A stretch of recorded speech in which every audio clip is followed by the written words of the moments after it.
آبنائے ہرمز کھولنے کے معاہدے کے لیے بڑا امتحان ہے۔ واقعہ عمان کے ساحل کے قریب پیش آیا اور تحقیقات اب جاری ہیں اس واقعے کی۔ اب جمعرات کو پاسداران انقلاب نے آبنائے ہرمز سے جہاز گزرنے کے لیے نیا راستہ مقرر کیا تھا اور کہا یہ گیا تھا کہ جہازوں پر لازم ہے کہ وہ چینل 16 کے ذریعے ایرانی فورسز کے ساتھ رابطے میں رہتے ہوئے سفر کریں، خلاف ورزی کرنے والے جہازوں کے خلاف کارروائی ہوگی۔ اچھا، یہ جو چینل 16 سے ٹریول کرنے والی خبر تھی، یہ ہم نے آپ کو رپورٹ بھی کیا تھا کہ ایران کا یہ موقف ہے کہ جو بھی جہاز آبنائے ہرمز سے گزر رہے ہیں وہ چینل 16 کے تھرو ایرانی فورسز کے ساتھ رابطے میں رہیں، اور جو رابطے میں نہیں رہے گا اس کے خلاف پھر کارروائی ہوگی۔ ہم تجزیہ کار ہمارے ساتھ ہوں گے، ان سے جانیں گے بھی کہ اس کے اندر کیا اس کے اندر کیا ڈیٹیلز ہیں، کیا پریسائز معلومات ہیں ان کے پاس۔ ہمارے ساتھ ماہر قومی سلامتی امور سید محمد علی صاحب موجود ہیں۔ بہت شکریہ سید محمد علی صاحب، آپ نے باخبر سویرا کے لیے وقت نکالا۔ سر، میں سٹارٹ کرنا چاہوں گا، ڈونلڈ ٹرمپ جس طرح سے برہم ہے نیٹو کے اوپر، اور نیٹو چیف کے ساتھ جو ہم نے ان کی میٹنگ دیکھی اس میں بڑے دلچسپ مناظر سامنے آئے جس میں وہ ان کو بڑا کنونس کرنے کی کوشش کر رہے تھے، بٹ اس کے علاوہ ڈونلڈ ٹرمپ اب یہ کہتے ہیں کہ میں برطانیہ سے بھی برہم ہوں، ناراض ہوں، اٹلی سے بھی ہوں، میں جرمنی سے بھی ہوں۔ ڈونلڈ ٹرمپ اگر ہم چلے ایک سائڈ پہ کر دیتے ہیں، ہیونگ سیڈ دیٹ کہ وہ پریزیڈنٹ آف یونائٹڈ اسٹیٹس ہیں، جو کہ شاید وہ اس بات کا ادراک نہیں رکھتے، لیکن امریکہ اور اس کے اتحادیوں کا خاص طور پر نیٹو کے ساتھ کیا مستقبل دیکھتے ہیں سر آپ پوسٹ وار؟ بہت شکریہ آپ نے مدعو کیا مجھے، دیکھیں بڑا اہم سوال کیا آپ نے۔ میں سمجھتا ہوں کہ اگر دوسری جنگ عظیم سے آج تک امریکہ کی تاریخ دیکھی جائے تو میں سمجھتا ہوں کہ تقریباً ان 80 سالوں میں کسی امریکی صدر نے اتنی بھاری قیمت کسی جنگ میں ادا نہیں کی ہے، چاہے وہ ان کے عالمی الائنس یعنی کہ نیٹو کی شکل میں ہو، اس کو جتنا عدم استحکام سے نقصان پہنچا ہے، جتنا عدم اعتماد امریکہ کے اوپر ہمارے عرب بھائیوں اور ممالک کا ہوا ہے گلف میں، اور پھر داخلی سطح پہ بھی صدر ٹرمپ نے اس جنگ میں اپنی سیاسی ساکھ کو کی کافی بڑی بھاری قیمت ادا کی ہے۔ تو اگر آپ تمام امریکی جنگوں کا احاطہ کریں، کورین وار، ویتنام وار، افغانستان وار، عراق وار، میں نہیں سمجھتا کسی اور امریکی حکومت اور صدر نے امریکی الائنس کو، چاہے وہ نیٹو ہو، چاہے وہ کوارڈ ہو، چاہے وہ جو ان کی پارٹنرشپ ہے عرب ممالک کے ساتھ اور اپنی داخلی جو سیاسی ساکھ ہے، اتنی بھاری قیمت ادا کی ہے۔ اور یہ بنیادی وجہ ہے میں سمجھتا ہوں جس کی وجہ سے وہ آمادہ ہوئے ہیں مذاکرات کی طرف۔ تو یہ بیسیکلی ایک حقیقت ہے، اور جس طرح بھی آپ آبنائے ہرمز کی بھی بات کر رہے تھے، تو میں سمجھتا ہوں ایران کو بھی اس کا بخوبی ادراک ہے کہ ان کو time is on their side, geography is on their side, تو ان کو کوئی جلدی نہیں ہے، عجلت نہیں ہے، اور میرا خیال ہے وہ بھرپور کوشش کر رہے ہیں کہ کم از کم کنسیشن دے کے زیادہ سے زیادہ اپنے مفادات کا جو ہے دفاع کر سکیں۔ نہیں، بٹ سید محمد علی صاحب، یہ جو بات ہے جو کہ امریکہ بار بار اس بات پہ ایمفسائز کر چکا ہے کہ strait of Hormuz toll free strait ہوگی، کوئی ٹیکسز نہیں ہوں گے، اور وہ اپنی ایکچوئل جو اس کی کنڈیشن تھی پری وار اس کے حساب سے وہ بحال ہوگی، وہی اس کی کنڈیشن ہوگی آفٹر دا وار بھی۔ لیکن اب جو خبریں سامنے آ رہی، خبریں ایجنسیز یہ ادارے رپورٹ کر رہے ہیں کہ ایران وہاں سے کسی نہ کسی قسم کی شکل میں کوئی ٹول چارج کرے گا۔ آپ کو لگتا ہے کہ یہ دوبارہ سے پھر کوئی اسٹرکنگ پوائنٹ ہوگا آبنائے ہرمز کے اوپر بٹوین ایران اینڈ امریکہ؟ جی بالکل، دیکھیں بات یہ ہے کہ اس کے دو پہلو ہیں۔ پہلی بات یہ کہ صدر ٹرمپ کا جو موقف ہے عوامی سطح پہ، وہ ایک میکسیملسٹ پوزیشن ہے اور ایک ڈیزائر ہے، ان کی خواہش ہے۔ وہ and state in technical committees کی مذاکرات کے نتیجے میں کیا نکلتی ہے اس کی ترجمانی نہیں کرتا ہے۔ اچھا، دوسری جانب ایران کی بھی جو پبلک میں پوزیشن ہے کہ ہم ٹول لیں گے، وہ بھی ایک میکسیملسٹ پوزیشن ہے، اور مذاکرات کے نتیجے میں کوئی بیچ میں مڈل گراؤنڈ میں توقع کرتا ہوں کہ انشاءاللہ حاصل کیا جائے گا۔ لیکن ایران کی جو پوزیشن ہے ٹول لینے کے حوالے سے، اس کا براہ راست جو تعلق ہے وہ ان کے فروزن ایسیٹس اور امریکی معاشی پابندیوں کے ایک طرح سے نظر ثانی کے اوپر مبنی ہے۔ ایران کا موقف یہ ہے کہ اگر ہمارے جو فروزن ایسیٹس ہیں وہ بحال کر دیے جاتے ہیں، جو معاشی پابندیاں ہیں وہ ختم کر دی جاتی ہیں، تو شاید وہ ٹول نہ لیں۔ لیکن اگر امریکہ کی جانب سے نہیں کیا جاتا تو یہ جو جنگ کے ان کے سینکڑوں ارب ڈالر کا نقصان ایران نے بھی اٹھایا ہے، اس کا ازالہ وہ یہ سمجھتے ہیں کہ ابنائے ہرمز کے جہاز رانی کے اوپر ٹول لگا کے وہ پورا کرنا چاہتے ہیں. تو یہ دونوں چیزیں آپس میں جڑی ہوئی ہیں. نہیں سعید ملک صاحب دیکھیں، جہاں پہ $300 بلین والی بات ہو رہی تھی کہ ایران کو $300 بلین دیے جائیں گے امریکہ کی جانب سے فار ریکنسٹرکشن اور ریجوونیشن، اس بات کی ڈونلڈ ٹرمپ بھی تردید کر دیتے ہیں. ڈونلڈ ٹرمپ یہ بھی کہتے ہیں کہ ایران اسٹریٹ آف ہارمز سے کوئی ٹول ٹیکس وصول نہیں کرے گا. اب یہ جو خلیج تعاون کونسل اور امریکہ کا جو اجلاس ہوا تھا، اس کا مشترکہ اعلامیہ سامنے آیا، اس میں آبنائے ہرمز پر کسی قسم کی فیس، ٹیکس یا کنٹرول مسلط کرنے کی مخالفت کی گئی. ایران کے لیے باتیں ماننا آسان ہوں گی آپ کو لگتا ہے؟ اور اس کے بعد یہ سب معاملات تو ایک طرف ہیں، پھر اس کے بعد ڈونلڈ ٹرمپ یہ بات بھی کہتے ہیں کہ ایران جو ہے وہ امریکہ کے کسانوں سے مکئی بھی خریدے گا، سویا بین بھی خریدے گا. تو یہ سب باتیں آپ کو لگتا نہیں کہ ایران بہت مشکل سے مانے گا؟ بالکل آپ صحیح کہہ رہے ہیں، میں آپ سے متفق ہوں. دیکھیے، میں اسی لیے میں نے گزارش کی کہ یہ صدر ٹرمپ کی خواہش ہے اور صدر ٹرمپ کی ایک میکسیملسٹ پبلک پوزیشن ہے. اس کا جو اس وقت جو ٹیکنیکل ماہرین ہیں ایران اور امریکہ کے، وہ کیا مڈل گراؤنڈ تلاش کر رہے ہیں، اس کی ترجمانی نہیں ہے، نہ یہ ایران کی یعنی کہ جو ریڈ لائن ہے اس کی ترجمانی ہے، اور جو منیمم جو پوزیشن ایکسیپٹیبل ہے امریکہ کے لیے اس کی ترجمانی ہے. تو ابھی مذاکرات ٹیکنیکل سطح پہ ہونے باقی ہیں. دیکھیے، ابھی اس بات کو سمجھنا ضروری ہے کہ پاکستان کی مصالحت کے نتیجے میں اور مسلسل سفارتی کوششوں کے نتیجے میں جو ابھی MOU ہوا ہے، اس میں سب سے بڑی کامیابی یہ ہے کہ جنگ بندی جو ہے اس کو جاری رکھنے پہ اتفاق ہوا ہے اور وہ دیر پا ثابت ہوئی ہے. لیکن آبنائے ہرمز ہو، ایران کے ایٹمی پروگرام کا مستقبل ہو، لبنان میں دیر پا جنگ بندی ہو، ان تمام معاملات پہ جو ٹیکنیکل کمیٹیز ہیں وہ بیٹھ کے ایک تصفیہ طلب جو ہے جو دونوں کے لیے ایکسیپٹیبل ہو اس کو تلاش کرنے کی کوشش کر رہے ہیں. صدر ٹرمپ کا جو مزاج ہے اور جو اپروچ ہے وہ عوامی سطح پہ اپنے آپ کو مضبوط دکھانے کے لیے، پاورفل دکھانے کے لیے، اپنی سیاسی ساکھ کو بحال کرنے والے کے لیے، آنے والے الیکشن کے حوالے سے اپنے آپ کو پر اعتماد دکھانے کے لیے اور ایران پہ دباؤ ڈالنے کے لیے اس قسم کا بیانیہ مرتب کرتے ہیں. لیکن حقیقت میں سمجھتا ہوں کہ جو اس وقت مذاکرات ہو رہے ہیں، JD وانس کو آپ سنیں، مارکو روبیو کو آپ سنیں، وہ کافی ان کا رویے میں لچک نظر آ رہی ہے. تو میں پر امید ہوں کہ یہ جو جنگ بندی ہے یہ دیر پا ہوگی اور آنے والے دنوں میں. ابھی دیکھیں، حقیقت یہ ہے کہ جہاز رانی شروع ہو چکی ہے. ہمارے عرب بھائیوں کے جہاز ہوں اور ممالک کے جہاز ہوں، وہ اب آبنائے ہرمز کو کراس کر رہے ہیں. تو پریکٹیکلی ان بیان بازیوں اور نیریٹو بلڈنگ سے قطع نظر آبنائے ہرمز اس وقت اوپن ہے. یہ وہی بات ہے کہ ہم چاہے جو مرضی کہہ لیں ڈونلڈ ٹرمپ کے بارے میں، لیکن ڈونلڈ ٹرمپ کو شاید اس بات کا ادراک نہیں ہے کہ وہ پوٹس ہیں، وہ president of the United States ہیں. ان کے ایک بیان سے چیزیں ڈیریل بھی ہو سکتی ہیں، ان کے ایک جملے سے عالمی مارکیٹ میں خام تیل کی پرائسز اوپر نیچے جا سکتی ہیں، سٹاکس جو ہیں وہ ان کے جملے سے ریلیٹڈ ہوتے ہیں. لیکن شاید وہ یہ بات نہیں سمجھ پا رہے اور وہ ابھی بھی جو ہے وہ ایک طرح سے وار ریٹرک قائم کر کے بیٹھے ہیں. لیکن ہیونگ سیڈ دیٹ سعید علی صاحب، UAE نے پہلی بار ہم نے دیکھ رہے ہیں کہ پاسداران انقلاب کے ساتھ رابطے شروع کر دیے ہیں اور یہ ڈائریکٹ ٹاکس ہو رہی ہیں. یہ کس طرف سگنلنگ ہو رہی ہے اور اس سے آپ کیا اخذ کرتے ہیں؟ دیکھیں، یہ میں اس کو ایک مثبت پیش رفت سمجھتا ہوں، کیونکہ اس جنگ کے دوران ایران کی جانب سے اسرائیل کے بعد شاید سب سے زیادہ جو نشانہ بنایا گیا وہ UAE میں امریکی اڈوں کو بنایا گیا. اور UAE جو ہے آپ جانتے ہیں کہ تقریباً 1 کروڑ کی آبادی میں 10 لاکھ ان کی مقامی آبادی ہے، 90 لاکھ تو سارے امیگرینٹس ہیں. تو اگر وہاں کا انویسٹر اور ورکر اور لیبر فورس چلی جائے تو ان کا تو معاشی کولیپس ہو جائے گا. اس لیے میں سمجھتا ہوں انہوں نے ایک سنجیدہ پالیسی ریویو کیا ہے اور مخاصمت کی فضا انہوں نے سمجھا ہے کہ ان کے لیے لانگ ٹرم میں سسٹینیبل اور افورڈیبل نہیں ہے.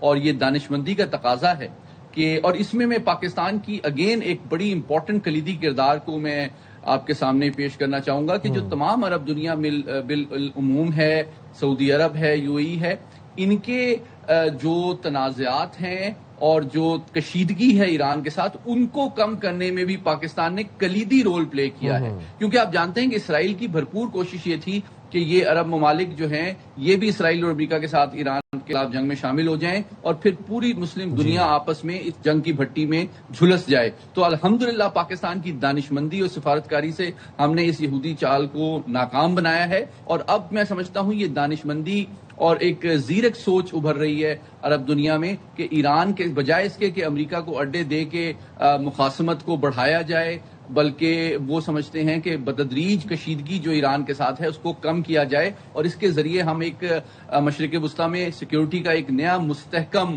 آرکیٹیکچر دیکھ رہے ہیں۔ بالکل آپ درست فرما رہے ہیں، بٹ سید عبداللہ صاحب، جب ہم نے دیکھا کہ ایران اور امریکہ کے وفود نے اسلام آباد آنا تھا اور ایران کو اس بات پہ پاکستان کنونس کر رہا تھا، آمادہ کر رہا تھا کہ آئیں ڈائریکٹ ڈپلومیسی میں انگیج کریں امریکی وفود کے ساتھ اور پاکستان آئیں، اسلام آباد ٹاکس کی میں بات کر رہا ہوں، تب بھی ایران کی ایک بنیادی پرائمری شرط یہ تھی کہ لبنان پر حملے فوری روکے جائیں اسرائیل کی جانب سے۔ اس کے بعد سے لے کر اب تک جب بھی بات ہوئی ہے مذاکرات کی، جب بات ہوئی ہے امن معاہدے کی، تب ایران نے یہی موقف اپنایا ہے کہ سب سے پہلے لبنان پر حملے ختم کیے جائیں، لیکن اسرائیل ابھی تک ہم دیکھ رہے ہیں جنوبی لبنان پر حملے کر رہا ہے، بفر زون وہاں پہ برقرار کیا ہوا ہے، وہ ایک اسٹرپ برقرار وہاں پر کی ہوئی ہے، اور دوسری بات یہ ہے کہ ساتھ ہی ساتھ حزب اللہ کے اوپر بھی حملے جاری ہیں، نہ حزب اللہ ہتھیار ڈالنے کے لیے تیار ہے، نہ اسرائیلی حملے بند ہو رہے ہیں۔ ایسی سچویشن میں جہاں پر ایک طرف امن معاہدے کی بات ہو رہی ہے، دوسری طرف سے میزلز آ رہے ہیں، دوسری طرف سے بفر زونز قائم کیے جا رہے ہیں اسرائیل کی جانب سے لبنان میں، آپ کو لگتا ہے کہ اسرائیل کی ہٹ دھرمی یا نیتن یاہو کا یہ جو جنگی جنون ہے یہ امن معاہدے میں کوئی خلل ڈال سکتا ہے یا خدا نہ خواستہ خاکم بداہن کو نقصان پہنچا سکتا ہے اس پیس ڈیل کو؟ دیکھیں، میں سمجھتا ہوں کہ اس میں کوئی شک پوری دنیا کے سامنے نہیں ہے کہ اسرائیل جو ہے بنیادی طور پر اس پورے خطے میں سب سے بڑے فیکٹر آف انسٹیبلٹی کے سامنے کے طور پہ ایکسپوز ہو چکا ہے اور تنہا بھی ہو چکا ہے۔ اس کے ابراہم ایکارڈ کا جو خواب تھا اس کو بھی نقصان پہنچا ہے، اور ایون امریکہ کے ساتھ بھی اس کے تعلقات متاثر ہوئے ہیں، اور امریکہ کو بھی اس کا اندازہ ہوا ہے کہ اسرائیل کی پشت پناہی خود امریکی مفادات، خارجہ پالیسی اور ان کی حکومت کی داخلی سیاسی ساکھ کے لیے بڑی نقصان دہ ثابت ہوئی ہے۔ تو اس جنگ کا ایک بہت بڑا نقصان سیاسی، تصویراتی اور خارجہ پالیسی کے اعتبار سے اسرائیل نے اٹھایا ہے۔ اچھا، اب دوسرا پہلو اس کا تکلیف دہ یہ ہے کہ جب سے اسرائیل معرض وجود میں آیا، آپ نے دیکھا ہر جنگ کو اس نے ایکسپینشنزم کے لیے اور ہمسایہ ممالک کی اراضی پہ قبضہ کرنے کے لیے استعمال کیا ہے، چاہے شام ہو، چاہے مصر ہو، چاہے اردن ہو، چاہے لبنان ہو۔ یہ بفر زون تو آپ دیکھیں کہ غزہ کی بلکہ یہ شام میں رجیم چینج ہوئی، اس کے بعد انہوں نے شام کے ساتھ بھی ایک بفر زون قائم کرنے کے بہانے ان کی جنوبی اراضی پہ بھی قبضہ کیا ہوا ہے۔ تو میں یہ سمجھتا ہوں یہ افسوسناک بات ہے، لیکن یہ ایک تاریخی حقیقت ہے۔ یہ البتہ ایک حقیقت پسندانہ توقع ہے کہ امریکہ کو چونکہ اس کا ادراک ہے کہ اسرائیل جو ہے اس خطے میں استحکام کا سب سے بڑا مخالف ہے، اس لیے اس پہ وہ دباؤ ڈالنے کی صلاحیت رکھتے ہیں کہ اس کو مزید کشیدگی اور جارحیت سے باز رکھا جائے۔ لیکن ایک سیاسی پہلو آخری میں پوائنٹ ریز کرتا چلوں، نیتن یاہو صاحب کی مجبوری یہ ہے کہ اب ان کو بھی اپنا سیاسی مستقبل بڑا مشکل میں نظر آ رہا ہے، اس لیے یہ جو اراضی پہ انہوں نے قبضہ کیا ہے، عین ممکن ہے کہ اس قبضے کو وہ ایک کامیابی کے طور پہ آنے والے الیکشن میں پیش کریں گے۔ جناب دیکھیں، میں نے لبنان کی اتنی زمین پہ قبضہ کیا، حزب اللہ کو اتنا نقصان پہنچایا، تو اس لیے مجھے میرا سیاسی مستقبل محفوظ رہے۔ لیکن میں سمجھتا ہوں کہ سیاسی طور پہ، معاشی طور پہ، دفاعی طور پہ اسرائیل نے بڑی بھاری قیمت اس جنگ میں ادا کی ہے، اور اب جو عرب ہو، عجم ہو، باقی مسلم دنیا، پوری دنیا جو ہے اس کو امن کا ایک دشمن سمجھتی ہے، اور وہ دنیا میں ایکسپوز اور آئسولیٹ تو ڈیفینیٹلی ہو چکا ہے۔ You're so right. Thank you very much سعید محمد علی صاحب، آپ نے باخبر سویرا کے لیے وقت نکالا، اور نیتن یاہو کا جو پولیٹیکل کریئر ہے اس کی بنیاد ہی جنگیں ہیں، اس کی بنیاد ہی جارحیت ہے، اس کی بنیاد ہی قبضہ ہے، اور ان کے فنڈامنٹلز کے اندر پھر وہ گریٹر اسرائیل کا ایجنڈا ہے، پھر ابراہم اکارڈز کا ایجنڈا۔ تو دا تھنگ از کہ آپ نیتن یاہو کے لیے it has become very difficult to convince his domestic audience جو کہ ان کے ووٹرز ہیں وہاں پر، اور ساتھ ہی ساتھ امریکہ کے لیے بھی، اب ڈونلڈ ٹرمپ کے لیے بھی ایک مشکل، ایک آزمائش بن چکی ہے، جس طرح سے ان کے پاپولیرٹی گراف نیچے گر رہا ہے، ہر سروے کے اندر ان کا پاپولیرٹی گراف جو ہے وہ ریسیس کر رہا ہے۔ اب ڈونلڈ ٹرمپ بھی اپنی ڈومیسٹک آڈینس کو کنونس کرنے کی کوشش میں ہے، انہوں نے ایک الگ وار ریٹرک شروع کیا ہوا ہے۔ نیتن یاہو جو ہے وہ لبنان پر حملے کر کے یہ پروف کرنا چاہتا ہے کہ جی میں قبضہ کر رہا ہوں اور میں گریٹر اسرائیل بناؤں گا، بٹ پاکستان کی ثالثی میں جو امن کی طرف اب باتیں جا رہی ہیں، امن معاہدہ ہونے جا رہا ہے، اس سے انشاءاللہ ہم پر امید ہیں کہ پوری دنیا میں پیس پریویل کرے گا اور نیتن یاہو اور اسرائیل کے جو ناپاک عزائم ہیں یہ دھرے کے دھرے رہ جائیں گے, ان کو خاک میں ملا دیں گے ہم, جس طرح ہم نے بھارت کے ملائے تھے. موونگ فارورڈ, جب ہم یہ بات کرتے ہیں کہ یہ دعا مانگا کریں آپ لوگ کہ اللہ تعالیٰ برے وقت سے بچائے ہمیں اور اللہ تعالیٰ ہمیں ناگہانی آفات سے بچائے, تو یہ بڑی ضروری ہوتی ہے زندگی کے اندر. کیونکہ میں آپ کو ایک ایگزامپل دیتا ہوں. پرسوں وینزویلا میں زلزلے آئے اور تباہ کن زلزلے آئے اور وہاں پہ معمولات زندگی نارملی چل رہی تھی. وہاں پر سول ہالیڈے تھی, کوئی ان کے وہاں پہ کچھ تھا, لوگ اپنے گھروں میں تھے, بچے تھے اپنے اپنے گھروں میں, لوگ اپنی چھٹی انجوائے کر رہے تھے. اور ایسے میں 7.3 شدت کا ایک زلزلہ آیا اور اس کے بعد پھر 40 سیکنڈ کے وقفے کے بعد دوبارہ ایک اور زلزلہ آیا 7.5 شدت کا. آپ سوچیں کہ یہ جو میگنیٹیوڈ ہے یہ خطرناک نہیں ہے, یہ تباہ کن ہے, یہ تباہ کن زلزلہ ہے. اور پھر جو دل خراش مناظر وہاں سے دیکھنے کو سامنے آ رہے ہیں, ہم دعا گو ہیں کہ وہاں پر جو ہے وہ جلد از جلد ریسکیو جو سرگرمیاں ہیں وہ جناب اپنے پایہ تکمیل تک پہنچیں اور کم سے کم جانی نقصان ہو, اس کے لیے ہم دعا گو ہیں. 235 افراد ابھی تک رپورٹ ہو رہا ہے کہ وہاں پہ دنیا سے جا چکے ہیں, انہوں نے دم توڑ دیے 235 افراد نے.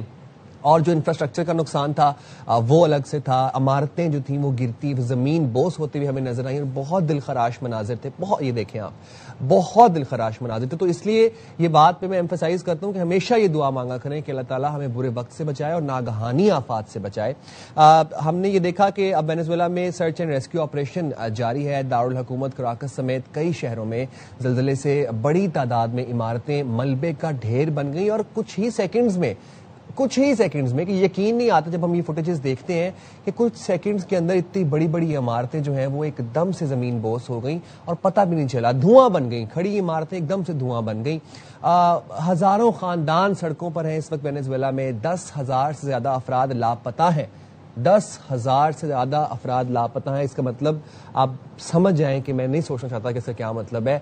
پورے ملک میں ایمرجنسی نافذ ہے وہاں پر. اس کے بعد امریکہ, چین اور جو دیگر ملک ہیں انہوں نے امدادی ٹیموں کی آمد کا سلسلہ وہاں پر شروع کر دیا ہے, بھیجنے کا شروع کر دیا ہے.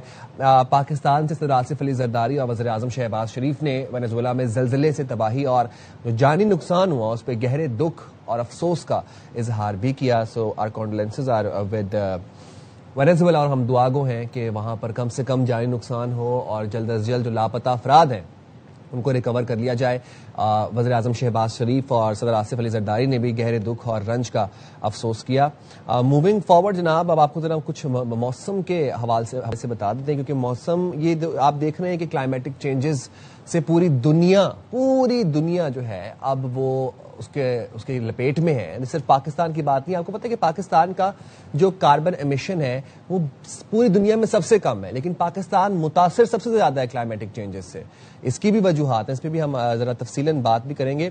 لیکن ہم نے جو اب نیکسٹ آپ کے پاس جو آپ کو بتانی ہے, جو خبر آپ کو بتانی ہے وہ جناب اس حوالے سے ہے کہ یورپ کے اندر خاص طور پر اگر ہم دیکھیں برطانیہ, اسپین اور فرانس سمیت جو مغربی اور وسطی یورپ کے کئی ممالک ہیں وہ شدید گرمی کی لپیٹ میں ہیں. اب وہاں پر کیا ہو رہا ہے کہ درجہ حرارت 40 ڈگری سینٹی گریڈ سے تجاوز کرنے کے بعد یہ اس چیز کا خدشہ ہے کہ وہاں پر اب ہیٹ ویوز آئیں گی. اور دیکھیں ہمیں کہیں نہ کہیں ہم عادت ہو چکی ہے نا ہمیں ہیٹ ویوز کی, اور پارا اگر چڑھتا ہے 42, 43, 45 کی ہمیں عادت ہوگی. ہمارے جیکب آباد سبی کے اندر پارا 50 ڈگری سیلسیس سے پہنچا ہوتا ہے, لیکن وہ ان لوگوں کو عادت نہیں ہے اس طرح کے موسم کی. اور یہاں پر ایک اور بات یہ بھی ہے کہ وہاں پر موسم ٹھنڈا رہتا ہے تو لوگوں کے گھروں میں اے سیز بھی نہیں ہیں, لوگوں نے اے سیز بھی نصب نہیں کیے ہوئے اپنے گھروں کے اندر, کوئی سینٹرل ایئر کنڈیشن ماحول بھی نہیں ہے ان کے گھروں کے اندر. تو لوگ وہاں پر ریڈ الرٹ جاری کر دیا گیا ہے, بہت سی جگہوں پہ ریڈ الرٹ جاری کر دیے گئے ہیں. فرانس کی اگر میں آپ کو بات بتاؤں, فرانس میں موسمی الرٹ نافذ ہے, سینکڑوں سکولز بند ہیں. فرانس میں سب سے زیادہ درجہ حرارت 44.3 ڈگری سینٹی گریڈ ریکارڈ کیا گیا ہے. اب گرمی سے بچنے کے لیے شہری جو ہیں وہ دریاؤں کا رخ کر رہے ہیں, نہروں کا رخ کر رہے ہیں. ایک افسوسناک واقعہ پیش آیا فرانس سے بھی, جہاں پر نہر میں, لیک میں نہاتے ہوئے کافی لوگ جو ہیں وہ جاں بحق بھی ہوئے, وہ ڈوب گئے نہر کے اندر. نگرانی کے بغیر مقامات پر تیراکی کے دوران کئی افسوسناک واقعات جیسے پیش آ رہے ہیں. حکام کے مطابق حالیہ دنوں میں کم از کم 40 افراد ڈوب کر جان کی بازی ہار چکے ہیں. حالیہ دنوں میں اوورآل 40 افراد جو ہیں وہ نہروں میں اور لیکس میں ڈوب کر جان سے ہاتھ دھو بیٹھے ہیں. جرمنی میں بھی گرمی کے باعث کئی افراد کے ڈوبنے کی اطلاعات ہیں, اور اسی طرح ہم دیکھ رہے ہیں کہ اگر میں یو کے کی بات کروں وہاں پر بھی بہت گرمی ہے, اور لوگ جو ہیں وہ گھروں نظام زندگی مفلوج ہو گئے نا, ان کو عادت نہیں ہے, نہ ہی ان کو وہ اتنی ہیٹ برداشت کر پاتے ہیں. بچے سکولز میں ہیں, سکولز جو ہیں وہ بند ہیں, اور اسپتالوں میں جو NHS اسپتال ہیں وہاں پر جو ہے وہ ہنگامی بنیادوں پر الرٹس جاری کر دیے گئے ہیں, اور عوام کو یہ بتایا گیا ہے انتظامیہ کی جانب سے کہ جناب اگر ایکسٹریم ایمرجنسی تو اسی میں آپ کال کریں, کیونکہ جو ہاسپٹلز ہیں, آپ کو پتہ ہے کہ برطانیہ کا جو صحت کا نظام ہے وہ تھوڑا ذرا ہیلتھ کا جو نظام ہے وہ ویک ہے, تو وہاں پر جو NHS اسپتال ہیں وہ فل ہیں, اور وہاں پر اوور فلو ہے مریضوں کا. تو یہ جناب سچویشن ہے. لیکن پاکستان میں کیا ہے کہ پاکستان میں آپ کو بتایا کہ پاکستان کا کاربن ایمیشن میں سب سے کم حصہ ہے, لیکن پاکستان جو ہے وہ سب سے زیادہ متاثر ملکوں میں آتا ہے. اب ہر سال ہم دیکھتے ہیں کہ مونسون سے قبل جو ہے وہ ایک پری مونسون فیز آ جاتا ہے, جس کے اندر کلاؤڈ برسٹ ہو رہے ہوتے ہیں, گلوف ہو رہا ہوتا ہے ہمارے شمالی علاقوں کے اندر, پھر جو ہے وہ انپریسیڈنٹڈ رین فال ہو جاتی ہے. اب یہ جو رین فال ہے, جو بے موسمی سی رین فال ہے, یہ اس کا کیا مقصد ہے یہ ہم جانیں گے, ہمارے ساتھ ایکسپرٹس ہوں گے. لیکن آپ کو یہ بتا دیں کہ پاکستان میں مونسون کا نیا سلسلہ, نیا اسپیل داخل ہو گیا ہے, جس کے بعد ملک کے مختلف علاقوں میں موسم نے کروٹ لے لی ہے. اب پنجاب کی اگر میں بات کروں تو پنجاب کے کئی ضلع میں بادلوں کی آمد کے ساتھ بارشوں کا سلسلہ شروع ہو چکا ہے. لاہور سمیت گجرانوالہ, گجرات, سیالکوٹ, نارووال, چکوال اور راولپنڈی میں بھی آج بارش کا امکان ظاہر کیا گیا ہے. اب بارشوں کے پیش نظر لاہور سمیت مختلف شہروں میں متعلقہ اداروں کو الرٹ جاری کر دیا گیا ہے. کراچی کی اگر میں بات کروں تو کراچی میں بھی آئندہ 3 روز کے دوران موسم جزوی ابر آلود رہے گا, اور تیز ہوائیں چلنے اور رات و صبح کے اوقات میں کہیں کہیں بوندا باندی ہونے کا امکان ہے. کراچی میں الحمدللہ شکر ہے اللہ کا کہ پچھلے 3-4 دنوں سے موسم جو ہے وہ ابر آلود ہے. اور ساتھ میں اگر ہم رات کی بات کریں تو رات میں کراچی کو آپ کو پتہ ہے کہ کراچی بلیسڈ اس سینس میں ہے کہ یہاں پہ ہوائیں چلتی رہتی ہیں, ہمارے پاس مغربی ہوائیں آتی ہیں, لیکن آج کل جو ہوائیں چل رہی ہیں وہ ٹھنڈی ہوائیں ہوتی ہیں. تو رات کو اگر آپ باہر نکلیں اپنے گھر سے کراچی آئٹس تو ٹھنڈی ہوا ایکسپیرینس کریں گے. محکمہ موسمیات یہ بتاتے ہیں کہ کراچی کا درجہ حرارت 34 سے 36 ڈگری سینٹی گریڈ رہنے کا امکان ہے. جان لیں گے جناب, شامل گفتگو کریں گے ڈائریکٹر محکمہ موسمیات عرفان برق صاحب نے ہمیں جوائن کیا ہے, تو ان سے ذرا جانیں گے کہ یہ موسم کیا چل رہا ہے, اس کو مانسون کہیں گے, اس کو پری مانسون کہیں گے, یا مانسون کا کون سا اسپیل چل رہا ہے. بہت شکریہ عرفان برق صاحب, ذرا بتائیے گا کہ یہ ہم کہیں کہ پری مانسون چل رہا ہے یا پھر یہ مانسون ہے, اور مانسون کا کون سا اسپیل ہے اس وقت جو چل رہا ہے. دیکھیں, ابھی مونسون باقاعدہ پاکستان میں داخل نہیں ہوا. یہ پری مونسون اس کو کہہ سکتے ہیں آپ. مختلف علاقوں میں جو ہے وہ بارش ہو رہی ہے, اور یہ پھیلی ہوئی بارش نہیں ہے, یہ مختلف پاکٹس میں بارش ہو رہی ہے. جیسا کہ ڈی جی خان اور اس کے جلدنبا کے علاقوں میں جو ہے نا وہ کل بارش ہوئی, اور کچھ علاقے جو شمال مشرقی پنجاب کے علاقے ہیں وہاں پر کچھ بارش ہوئی. تو اسی طرح آنے والے دنوں میں بھی اگلے 2 سے 3 روز میں اسی طرح پاکٹس میں بارش ہوگی. جیسا شمال مشرقی بلوچستان کے علاقے ہیں, گزار, جعفر آباد, نصیر آباد, اس کے علاوہ بار خان اور یوب کے جو علاقے ہیں, یہاں پر جو ہے ان پہاڑی سلسلوں میں جو ہے وہ دوبارہ سے ہوگی بارش, اور اس طرح یہ اگلے 2 سے 3 دن یہ جو ہے نا یہ چلے گا. تو عرفان برق صاحب ذرا پنجاب اور کی بات کر لیتے ہیں. پنجاب کے مختلف علاقوں میں موسم نے کروٹ تو بدل لی ہے. میں لاہور, سیالکوٹ, گجرانوالہ کی بات کروں, وہاں پہ بارش ہو رہی ہے. یہ بارش کتنی پرولونگ ہوگی, اور اس یہ کوئی خطرناک بارش تو نہیں ہے, اس سے یہ کوئی رحمت کی بارش ہی ہے نا, کوئی اچھی نوید بتا دیں ہمیں. دیکھیں, یہ میں نے جیسے کہا نا کہ یہ ابھی اگلے چند روز جو ہوں گے اس میں پاکٹس میں بارش ہوگی. اسی طرح شمال مشرق کی جو پنجاب کے علاقے ہیں جس میں لاہور, گجرانوالہ, سیالکوٹ, نارووال, اس کے علاوہ گجرات کے علاقے, مٹی بہاؤدین کے علاقے, ایون کہ فیصل آباد میں بعض علاقوں میں ہو سکتی ہے. یہ اگلے جو 2 روز ہوں گے یہاں پر چند مقامات پر جو ہے وہ بارش ہوگی. تاہم جو مونسون کا باقاعدہ آغاز ہوگا وہ ہم ایکسپیکٹ کر رہے ہیں کہ نارمل ہی ہوگا, وہ جولائی کے فرسٹ ویک میں ہو سکتا ہے. اچھا, تو یہ ہم یہ کہہ سکتے ہیں کہ یہ جس طرح ہم لاسٹ ایئر دیکھا تھا پری مانسون ایک سیزن آ گیا تھا, تو یہ پری مانسون پھر ہم کہیں گے کہ چل رہا ہے.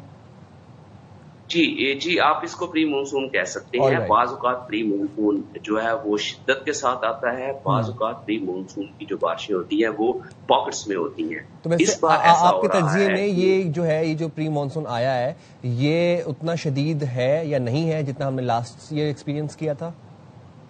جی یہی میں کہنا چاہ رہا ہوں کہ جب مونسون سٹارٹ ہونے والا ہوتا ہے اس سے پہلے جو بارش ہوتی ہے بعض اوقات وہ بہت شدت کے ساتھ آتی ہے اور بعض اوقات پورے پاکستان میں ہوتی ہے. اس بار ایسا ہو رہا ہے کہ یہ پاکٹس میں ہو رہی ہیں, جیسا کہ شمال مشرقی پنجاب کے علاقوں میں ہو رہی ہیں اور ڈی جی خان کے جو وسطی علاقے ہیں, ہمارے جنوبی کچھ علاقے ہیں, وہاں پر جو ہے نا وہ بارش ہو رہی ہے. عرفان بھائی صاحب ذرا سندھ کا بھی بتا دیں, سندھ کی کیا اپڈیٹس ہیں, سندھ کے کن علاقوں میں بارش کی توقع کی جا سکتی ہے, اور کراچی کا بھی بتا دیجیے گا پھر. دیکھیں سندھ میں ابھی کوئی ایسی چیز, ایسا کوئی بارش والا سلسلہ تو نہیں ہے, تاہم جو پاکٹ میں جیسے کہ خزار کے علاقے میں اگر بارش ہوتی ہے وہ والا پیچ موو کر کے دادو تک آ گیا تو ان علاقوں میں کوئی تھوڑی بہت ہو سکتی ہے, ادروائز کوئی ایسا پراپر اسپیل نہیں ہے کہ جو سندھ میں بارش کرے. بعض علاقوں میں تیز ہوائیں چل سکتی ہیں, ہبس میں تھوڑی ساری کیفیت میں اضافہ ہو سکتا ہے.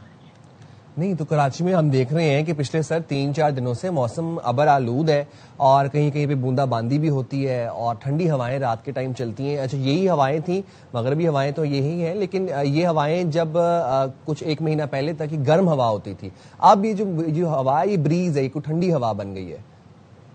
دیکھیے یہی میں کہہ رہا ہوں کہ یہ مغربی جو کولڈ وینڈ ہے وہ ہمارے علاقوں میں جب آتی ہے, ہمارے پہاڑوں کے ساتھ ٹکراتی ہے, بلوچستان کے علاقوں کے ساتھ, تو وہ کچھ تھوڑی ساری ہوا جو ہے وہ آپ کی کراچی تک آ جاتی ہے, اور اسی دوران میں جب سی بریز چلتی ہے تو جب تھوڑی بہت انٹریکشن ہوتی ہے تو بادل بن جاتے ہیں کراچی میں. اکثر آپ کو بادل نظر آئیں گے آج کل. وہ بادلوں کی وجہ سے لیٹ نائٹ ارلی مارننگ میں آپ کو ڈریزل مختلف علاقوں میں ملے. تو مطلب یہ کہنا غلط نہ ہوگا کہ آئندہ دنوں میں کراچی کا موسم ابر آلود اور خوشگوار رہے گا ایٹ لیسٹ. جی کراچی کا موسم آپ کو جو ہے نا وہ بہتر ہی ملے گا. میں سندھ کے دوسرے علاقوں کی بات کر رہا تھا کہ دوسرے علاقوں میں جو ہے نا ہبس ہے.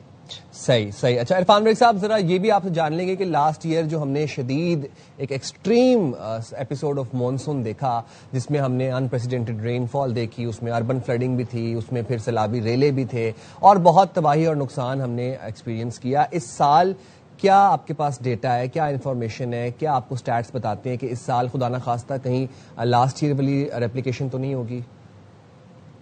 دیکھیں جو ایکسٹریم ایونٹ ہوتے ہیں ان کو رد نہیں کیا جا سکتا, تاہم اس سیزن میں ہم ایکسپیکٹ کر رہے ہیں نارمل یا نارمل سے قدرے کم بارش. اچھا. اور اس دوران میں اس سے ہوتا یہ ہے کہ آپ کو ڈرائی ڈیز جو ہے نا وہ زیادہ ملیں گے اور ویٹ ڈیز کم ملیں گے. جب وہ سکڑ جائیں گے اس میں جو ہے نا وہ تیز ایونٹ جو ہے نا وہ ہو سکتا ہے.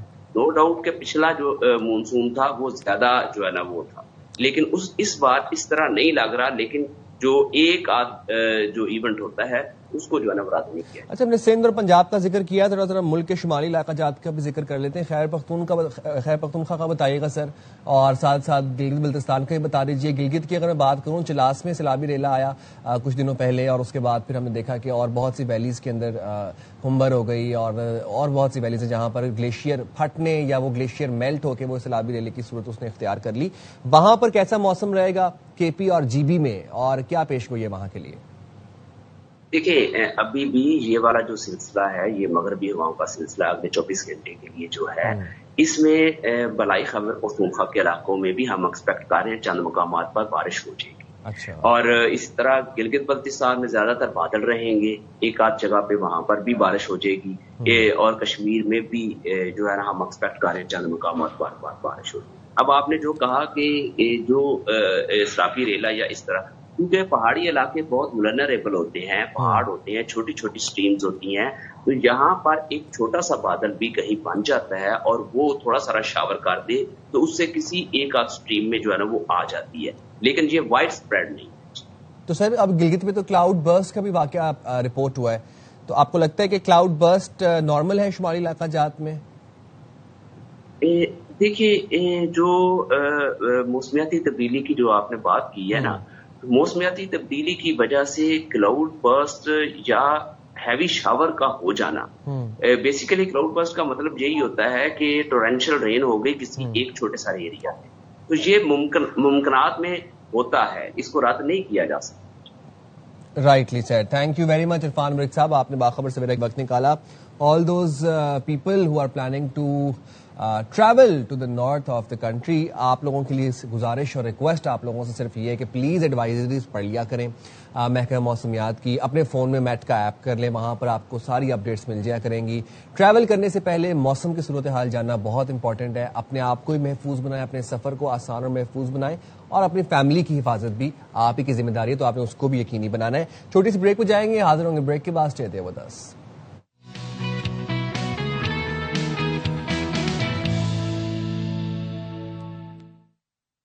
Welcome back to Bakhabar Savera جناب. اور آپ کو پتا ہے کہ مشرق وسطی میں جو جنگ بندی سیز فائر پاکستان کی بدولت ہم نے اچیو کی, اس کے بعد جو ثمرات آ رہے ہیں اب وہ پوری دنیا انجوائے کر رہی ہے اور اس کو سیلیبریٹ بھی کر رہی ہے. آبنائے ہرمز سے سپلائی بہتر ہونے کے بعد ہم نے دیکھا کہ جو بین الاقوامی مارکیٹ ہے اس میں خام تیل کی قیمتوں میں مزید کمی ہو رہی ہے, اور ہر گزرتے دن کے ساتھ خام تیل کی قیمتیں کم ہوتی جا رہی ہیں. آپ کو مجھے یاد ہے کہ بیفور وار خام تیل کی قیمتیں عالمی مارکیٹ میں, اگر میں لنڈن برینٹ کی بات کروں, وہ 68-69 پہ تھا, اور ویسٹ ٹیکسس بھی ایسی 69 68 66 اس طرح سے ٹریڈ ہو رہا تھا.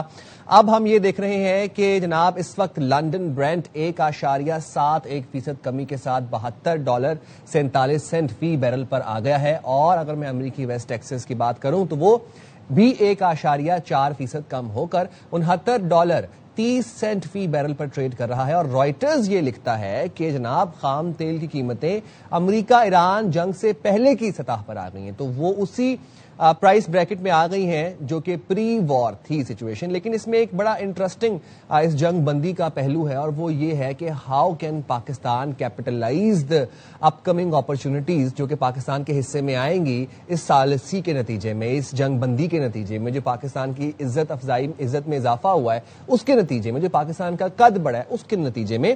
تو پاکستان کے لیے کیا اپرچونٹیز ہوں گی, خاص طور پر جب ہم یہ بات کرتے ہیں کہ ایران کی معیشت کو دنیا میں ویلکم کیا جائے گا. ڈونلڈ ٹرمپ جب یہ بات کرتے ہیں کہ ایران کو جو گلوبل معیشت ہے, گلوبل اکانومی ہے, اس میں ہم ویلکم کریں گے ود اوپن ہینڈز, تو یہ بڑی خوشائن بات ہے کہ ایران کی اگر معیشت بوم کرتی ہے, وہ ایران کی معیشت مستحکم ہوتی ہے, تو پاکستان نیبرنگ کنٹریز ہے, تو پاکستان کے لیے کیا اپرچونٹیز ہوں گی.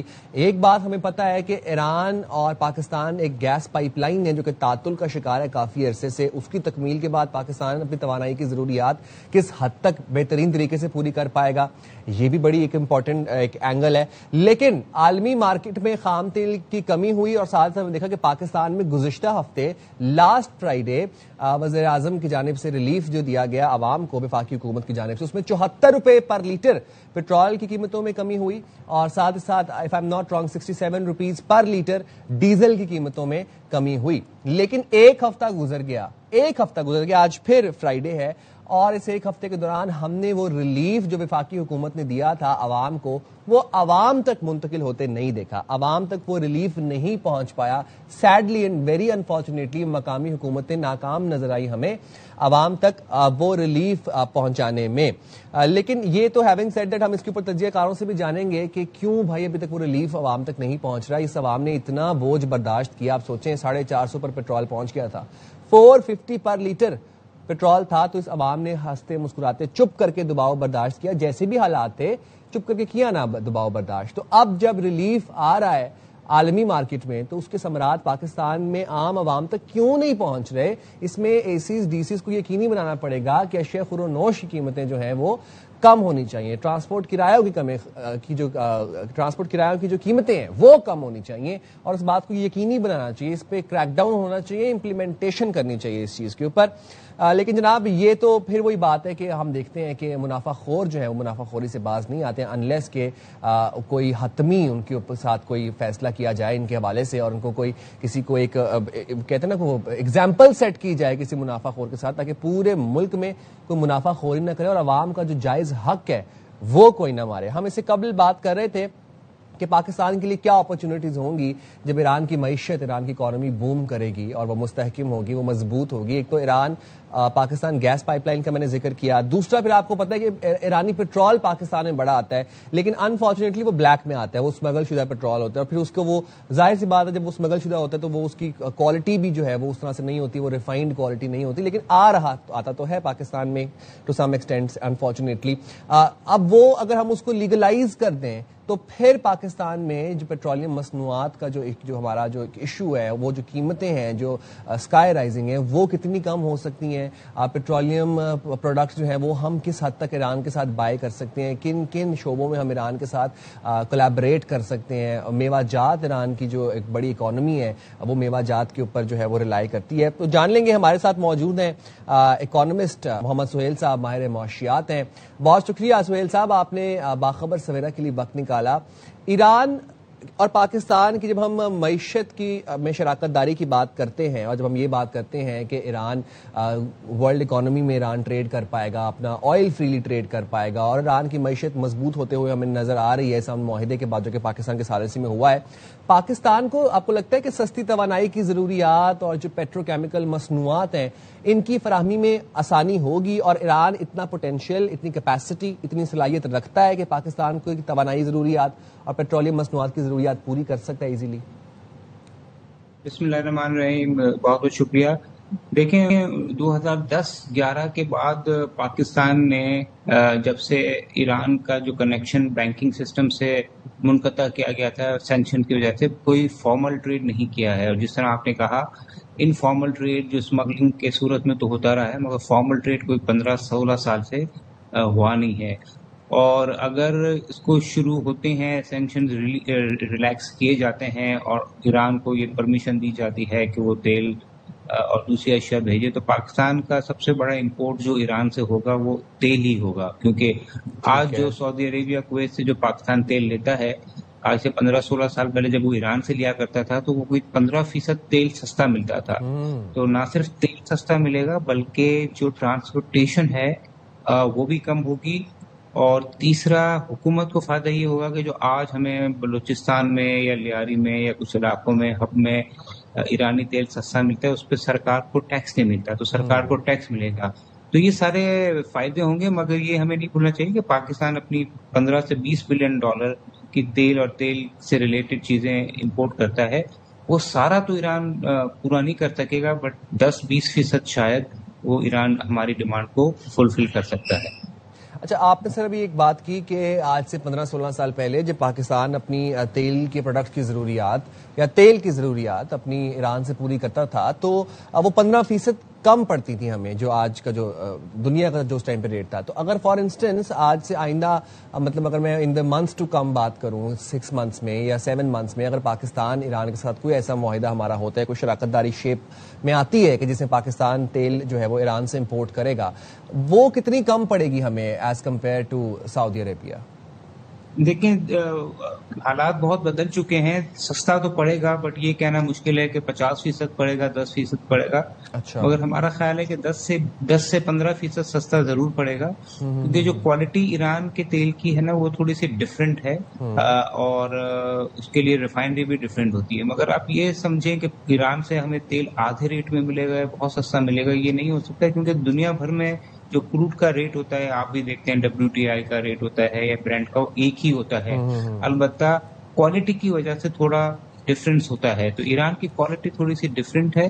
تو ہمیں لگتا ہے کہ شاید جو 10-15 سال پہلے، 15-20 سال پہلے ہم نے کوئی 15% کا اس میں دیکھا تھا کہ ریٹس کم تھے، وہ کم ہوں گے. مگر دوسری چیز تو ہمیں فائدہ دے گی، وہ ہے ٹرانسپورٹیشن. آج آپ کے جو شپ ہیں، آپ کو پتا ہے اسٹیٹ آف ہرمز سے گھوم کے آتے ہیں کویت اور سعودی عربیہ کے جو ہوتے ہیں.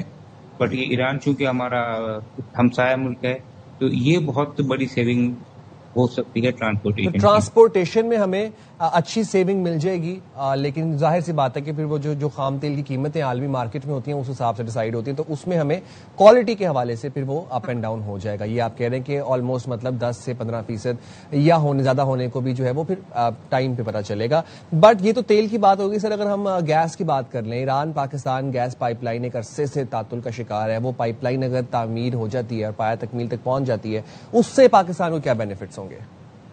دیکھیں اس کی بھی بہت ہی پرانی ہسٹری ہے. 90s میں شروع ہوا تھا، کوئی 30 سال ہو گئے ہیں. اس وقت حالات پاکستان کے ڈفرینٹ تھے، ابھی حالات ڈفرینٹ ہے. اب اس میں اس کو ری نیگوشیٹ کرنے کی ضرورت ہے. ایک تو یہ ہے کہ پاکستان میں گیس پچھلے سال تک کم نہیں تھا، کیونکہ پاکستان میں گیس کی جب شارٹیج تھی تو مختلف حکومتوں نے 2 LNG کے کانٹریکٹ کیے تھے قطر کے ساتھ، جس کے تحت بہت سارے کارگو آیا کرتے تھے. پھر اس حکومت نے یہ دیکھتے ہوئے کہ گیس مہنگی ہے اور زیادہ ہے، قطر سے کارگو کم کر لیے. تو اب یہ دیکھنا پڑے گا کہ ہمیں کتنی گیس کی ضرورت ہے، اور جو گیس قطر سے آ رہی ہے کیا وہ گیس ایران سے سستی ہے کہ نہیں. اور اگر ایران سستی گیس دیتا ہے، ظاہری بات ہے ٹرانسپورٹیشن میں تو بچت ہوگی، گیس میں بھی، تو پھر ہمیں قطر کے ساتھ کس طرح نیگوشیٹ کرنا ہے. تو یہ ایک تھوڑا سا سچویشن گمبھیر ہے گیس کے معاملے میں، کیونکہ پچھلے 20-25 سال میں پاکستان میں گیس کی شارٹیج ہوئی. اس کی وجہ سے پاکستان نے کافی ایگریمنٹ 2 ایگریمنٹ جو ہے وہ قطر کے ساتھ کیے ہوئے ہیں، تو ان کو ہمیں قطر کو بھی ری نیگوشیٹ کرنا پڑے گا. ادروائز تو پاکستان میں گیس زائد ہو جائے گی ڈیمانڈ سے. اچھا، یہ تو ظاہر ہے ہم نے تیل اور ہم نے گیس کو ڈسکس کر لیا، پیٹرولیم مصنوعات اور توانائی کی ضروریات کے حوالے سے ہم نے بات کر لی. یہ ظاہر ہے سر، اس کے لیے پھر ڈیپ اسٹرکچرل ریفارمز ہمیں پہلے خود کرنے پڑیں گے، اپنا ہاؤس ان آرڈر کرنا پڑے گا، اور اس کے بعد پھر ہم اس شراکت داری کی طرف بڑھ سکتے ہیں. لیکن اب یہ تو بات ہوگی کہ ایران سے پاکستان کو کیا فائدہ ہوگا، بٹ پاکستان سے ایران کو کیا فوائد ہو سکتے ہیں، خاص طور پر جب ہم یہ جانتے ہیں کہ ایران جو ہے وہ پاکستان سے $700 ملین کے چاول امپورٹ کرتا ہے. تو آپ کو لگتا ہے کہ ایران کی اگر پابندیاں ہٹ جاتی ہیں مکمل طور پر تو یہ حجم بڑھ سکتا ہے؟ لیکن بالکل ہو سکتا ہے، مگر میں آپ کو پاسٹ پرسپیکٹ بتا دوں، ماضی میں بھی پاکستان کا خسارہ ہوا کرتا تھا. مطلب پاکستان تیل اور سٹیل جو امپورٹ کرتا تھا ایران سے وہ زیادہ ہوتا تھا، اور جو ایکسپورٹ کرتا تھا وہ کم ہوتا تھا. تو اگر آپ کا ٹریڈ گیپ ہونا بری بات نہیں ہے، اگر عوام کو چیزیں سستی ملیں اور اچھی کوالٹی ملے تو ٹریڈ کا گیپ ہونا بری بات نہیں ہے. اور مجھے لگتا ہے ہو سکتا ہے کہ شروع میں پاکستان تیل اور سٹیل اور جو دوسری اشیاء امپورٹ کرے وہ زیادہ ہو کمپیئر ٹو ایکسپورٹ. دیکھیں ایکسپورٹ میں سب سے زیادہ جس طرح آپ نے بتایا رائس ہو سکتا ہے. ہمارے جو فروٹس ہیں، مینگوز اور کینوز، اور وہ بہت ایران جایا کرتے تھے اور جا سکتے ہیں. سبزیاں بہت ایران جایا کرتی تھیں اور جا سکتی ہیں. 2-3 اور چیز میں پاکستان نے بہت ترقی کی پچھلے 10-15 سال میں، وہ ہے فارماسیوٹیکل اور گوشت. تو گوشت کی مارکیٹ پاکستان میں 10 سال پہلے کوئی $40 ملین کی تھی، ابھی $400 ملین کی. اور گوشت کا سب سے بڑا بائر مڈل ایسٹ ہے ابھی، اور ابھی چائنا بھی شروع ہوا، تو وہ بھی ہو سکتی ہے. اور فارماسیوٹیکل جو ہے پاکستان کی ان آفیشلی افغانستان جایا کرتی تھی، جو ابھی تھوڑی سی متاثر ہوئی ہے، اس کا بہت بڑا پوٹینشیل ہے. تو میرے خیال میں جو $10 بلین کا ٹارگٹ کر رہی ہے، مجھے لگتا ہے وہ مطلب ایک بہت بڑا ٹارگٹ ہے. مگر ہم 10 نہیں، اور جب ہم پہلے شروع کرتے تھے تو $1 بلین $2 بلین کا تھا، وہ $4-5 بلین کا مجھے لگتا ہے پوٹینشیل ایران پاکستان کے ٹریڈ میں ہے. $4-5 بلین کا. Rightly sir. Thank you very much Muhammad Sohail sahib, آپ نے باخبر سویرا کے لیے وقت نکالا. اب جس خبر کی طرف ہم بڑھنے جا رہے ہیں، یہ خبر پڑھ کے میرے رونگٹے کھڑے ہو گئے، اور مطلب آئے دن اس ملک سے عجیب و غریب واقعات رپورٹ ہوتے ہیں. یہ خبر کچھ اس طرح سے ہے کہ FIA نے اسلام آباد میں ایک گھر پر کارروائی کی، اور جب اس گھر پر کارروائی کی تو آپ سوچیں اس گھر سے کیا ملا. اس گھر سے انسانی اعضاء ملے. انسانی اعضاء مطلب کہ ہمارے ہیومن باڈی پارٹس جو ہوتے ہیں وہ ٹکڑوں میں کٹے ہوئے وہاں سے اس گھر سے ریکور ہوئے. میں جانوروں کے اعضاء کی بات نہیں کر رہا، میں انسانوں کے اعضاء کی بات کر رہا ہوں. اور جناب یہ انسانی اعضاء مبینہ اسمگلنگ میں ملوث جو 5 افراد تھے ان کو پھر گرفتار کر لیا گیا. ان میں کچھ غیر ملکی باشندے بھی تھے اور کچھ ان کے سہولت کار تھے، لوکل نیٹو پاکستانیز. زینب ہمارے ساتھ موجود ہیں اسلام آباد سے، ان سے جان لیتے ہیں. زینب بتائیے گا کہ پولیس کو یہ لیڈ کیسے ملی اور یہ کارروائی اسلام آباد میں کس جگہ پر کی، گھر کہاں پر تھا؟ جی سائم، اس وقت میں جہاں پر موجود ہوں یہ اسلام آباد کا F71 سیکٹر ہے جہاں پر FIA کی جانب سے چھاپا مارا جاتا ہے ایک گھر پر، اور جب FIA کی ٹیمز اس گھر کے اندر داخل ہوتی ہیں تو انتہائی خوفناک منظر جو ہے وہ سامنے ہوتا ہے. وہاں پر انسانی اعضاء جو ہیں وہ دیکھنے کو ملتے ہیں، اور ایک پراپر ایک پروسیسنگ پلانٹ جو ہے وہ ہمیں وہاں پر دکھائی دیتا ہے. اور جو ویڈیوز ریلیز ہوئی ہیں جو وہاں پہ بنائی گئی اس وقت، اس میں دیکھا جا سکتا ہے کہ جو گوشت ہے اس کی اسمیل جو ہے بہت اسٹرانگ ہوتی ہے، تو اس کو کنٹرول کرنے کے لیے اس کے اوپر موٹی رضائیاں جو ہیں وہ ڈالی گئی ہیں تاکہ اسمیل جو ہے وہ کنٹرول ہو سکے. اور ساتھ میں ٹریز بھی پڑی ہوئی ہیں. گھر کا ماحول بھی لگ رہا ہے، کچن ہے، اس میں کچھ بوٹلز نظر آ رہی ہیں جس میں کچھ کیمیکلز جو ہیں وہ بھی نظر آ رہی ہیں. اور ایسا لگ رہا ہے کہ یہ پلانٹ جو ہے کافی عرصے سے یہاں پر کام جو ہے یہاں پر جاری ہے، اور اسی طرح کام جو ہے اسمگلنگ والا یہاں پر ہو رہا ہے. FIA کی ٹیمز نے موقع پر موجود جو 3 چینی شہری تھے وہ اور 2 پاکستانی، ان کو اریسٹ کیا، اور انہی کی نشاندہی پر پھر اسلام آباد کے E11 سیکٹر ہے وہاں پر بھی چھاپا مارا گیا، اور وہاں پر بھی اسی طرح کا پروسیسنگ پلانٹ جو ہے وہ وہاں پر ملا. اسلام آباد میں یہ پہلا واقعہ نہیں، اسلام آباد میں اس طرح کے واقعات ہوتے ہیں. ابھی مئی میں بھی اسی طرح کا ایک واقعہ ہوا تھا جس میں اسمگلنگ کا انکشاف ہوا تھا، اور بعد میں ایک ڈاکٹر، ایک کیورولوجسٹ کو بھی اس میں اریسٹ کیا گیا تھا. لیکن ان کیسز اور اس کیس میں ڈفرنس یہ ہے کہ اس میں کڈنیز ٹرانسپلانٹیشن سے ریلیٹڈ تھا وہ سب کچھ، لیکن یہ کیس ڈفرینٹ اس لیے ہے کہ اس میں انسانی اعضاء کی بات کی جا رہی تھی. بعد میں جب تحقیقات کی گئی تو پتہ لگا کہ جو پلیسنٹا ہوتا ہے وہ وہاں پر پروسیس ہو رہا تھا، جو کہ ہاسپٹل سے لیا جاتا ہے اور پھر یہاں پر اس کو لایا جاتا ہے. جو 2 پاکستانی چینی شہریوں کے ساتھ تھے وہ ان کے لیے بطور ڈرائیور ہونے کے ساتھ ساتھ سپلائر کے طور پہ بھی کام کرتے تھے. ظاہر ہے وہ پلیسنٹا بہت سے جو وہ ایستھیٹک پروسیجرز ہیں ان میں بھی کام آتی ہے. یہ تو تفتیشی پر چلے گا کیونکہ ابتدائی معلومات ابھی میں بس آپ سے جاننا چاہ رہا ہوں کہ اتنی یہ تحقیقات ہو گئی ہیں، کچھ پتہ چلا ہے کہ زندہ لوگوں کے اعضاء ہوتے تھے یا یہ مردوں کے اعضاء ہوتے تھے؟ یہ بھی جو غیر مصدقہ معلومات ہے اس کے مطابق تو یہی بتایا جا رہا ہے کہ ہسپتال کا عملہ جو ہے وہ ان کے ساتھ شریک ہوتا ہے، اور جب بھی چائلڈ برتھ یا ڈیلیوری ہوتی ہے تو وہ پلیسنٹا اور لوگوں جو پیشنٹس ہیں ان کی اجازت کے بغیر یہاں پر سپلائی کیا جاتا ہے، ان کو معلوم نہیں ہوتا، اور یہاں پہ لا کے ان کو ڈرائی کر کے، جیسے آپ نے بتایا کہ استھیٹک جس طرح کے پروڈکٹس ہیں ایجنگ کے پروسیس کو سلو کرنے کے لیے، اس میں اس کو ڈرائی کر کے ایک پراپر شیپ پلیسنٹا کے نام سے ایک پروڈکٹ بنتا ہے جس کو بعد میں ویتنام جو ہے وہاں پر اس کو ایکسپورٹ کیا جاتا ہے، اور وہاں پہ ایز اے بیوٹی پروڈکٹ جو ہے وہ یہ یوز ہوتا ہے. ابھی تک جو اطلاعات ہے اس کے مطابق تو یہ بتایا جا رہا ہے کہ یہ جو ڈیلیوری ہوتی ہے اس کے بعد جو مدرز ہوتی ہے ان کا پلیسنٹا ہوتا ہے. مزید معلومات جو ہے تحقیقات جو ہیں وہ بھی کی جا رہی ہیں، اور مقدمہ جو ہے ان کے خلاف درج کیا گیا ہے. ٹھیک ہے زینب، بہت شکریہ، آپ نے ہمیں اپڈیٹ کیا. اور افسوسناک سچویشن ہے کہ ایک گھر کے اندر باقاعدہ پلانٹ بنا ہوا ہے جہاں پر سے انسانی اعضاء پروسیس ہو رہے ہیں اور پلیسنٹاز جو ہیں وہ ڈرائی کی جا رہی ہیں. کیا چل رہا ہے اس ملک کے اندر؟ یہ تو انتظامیہ کو اس پہ سخت سے سخت کریک ڈاؤن کرنا چاہیے. یہاں پہ چھوٹی سی ایک بریک لیں گے اور حاضر ہوں گے. بریک کے بعد اسٹے دیئر ود اس.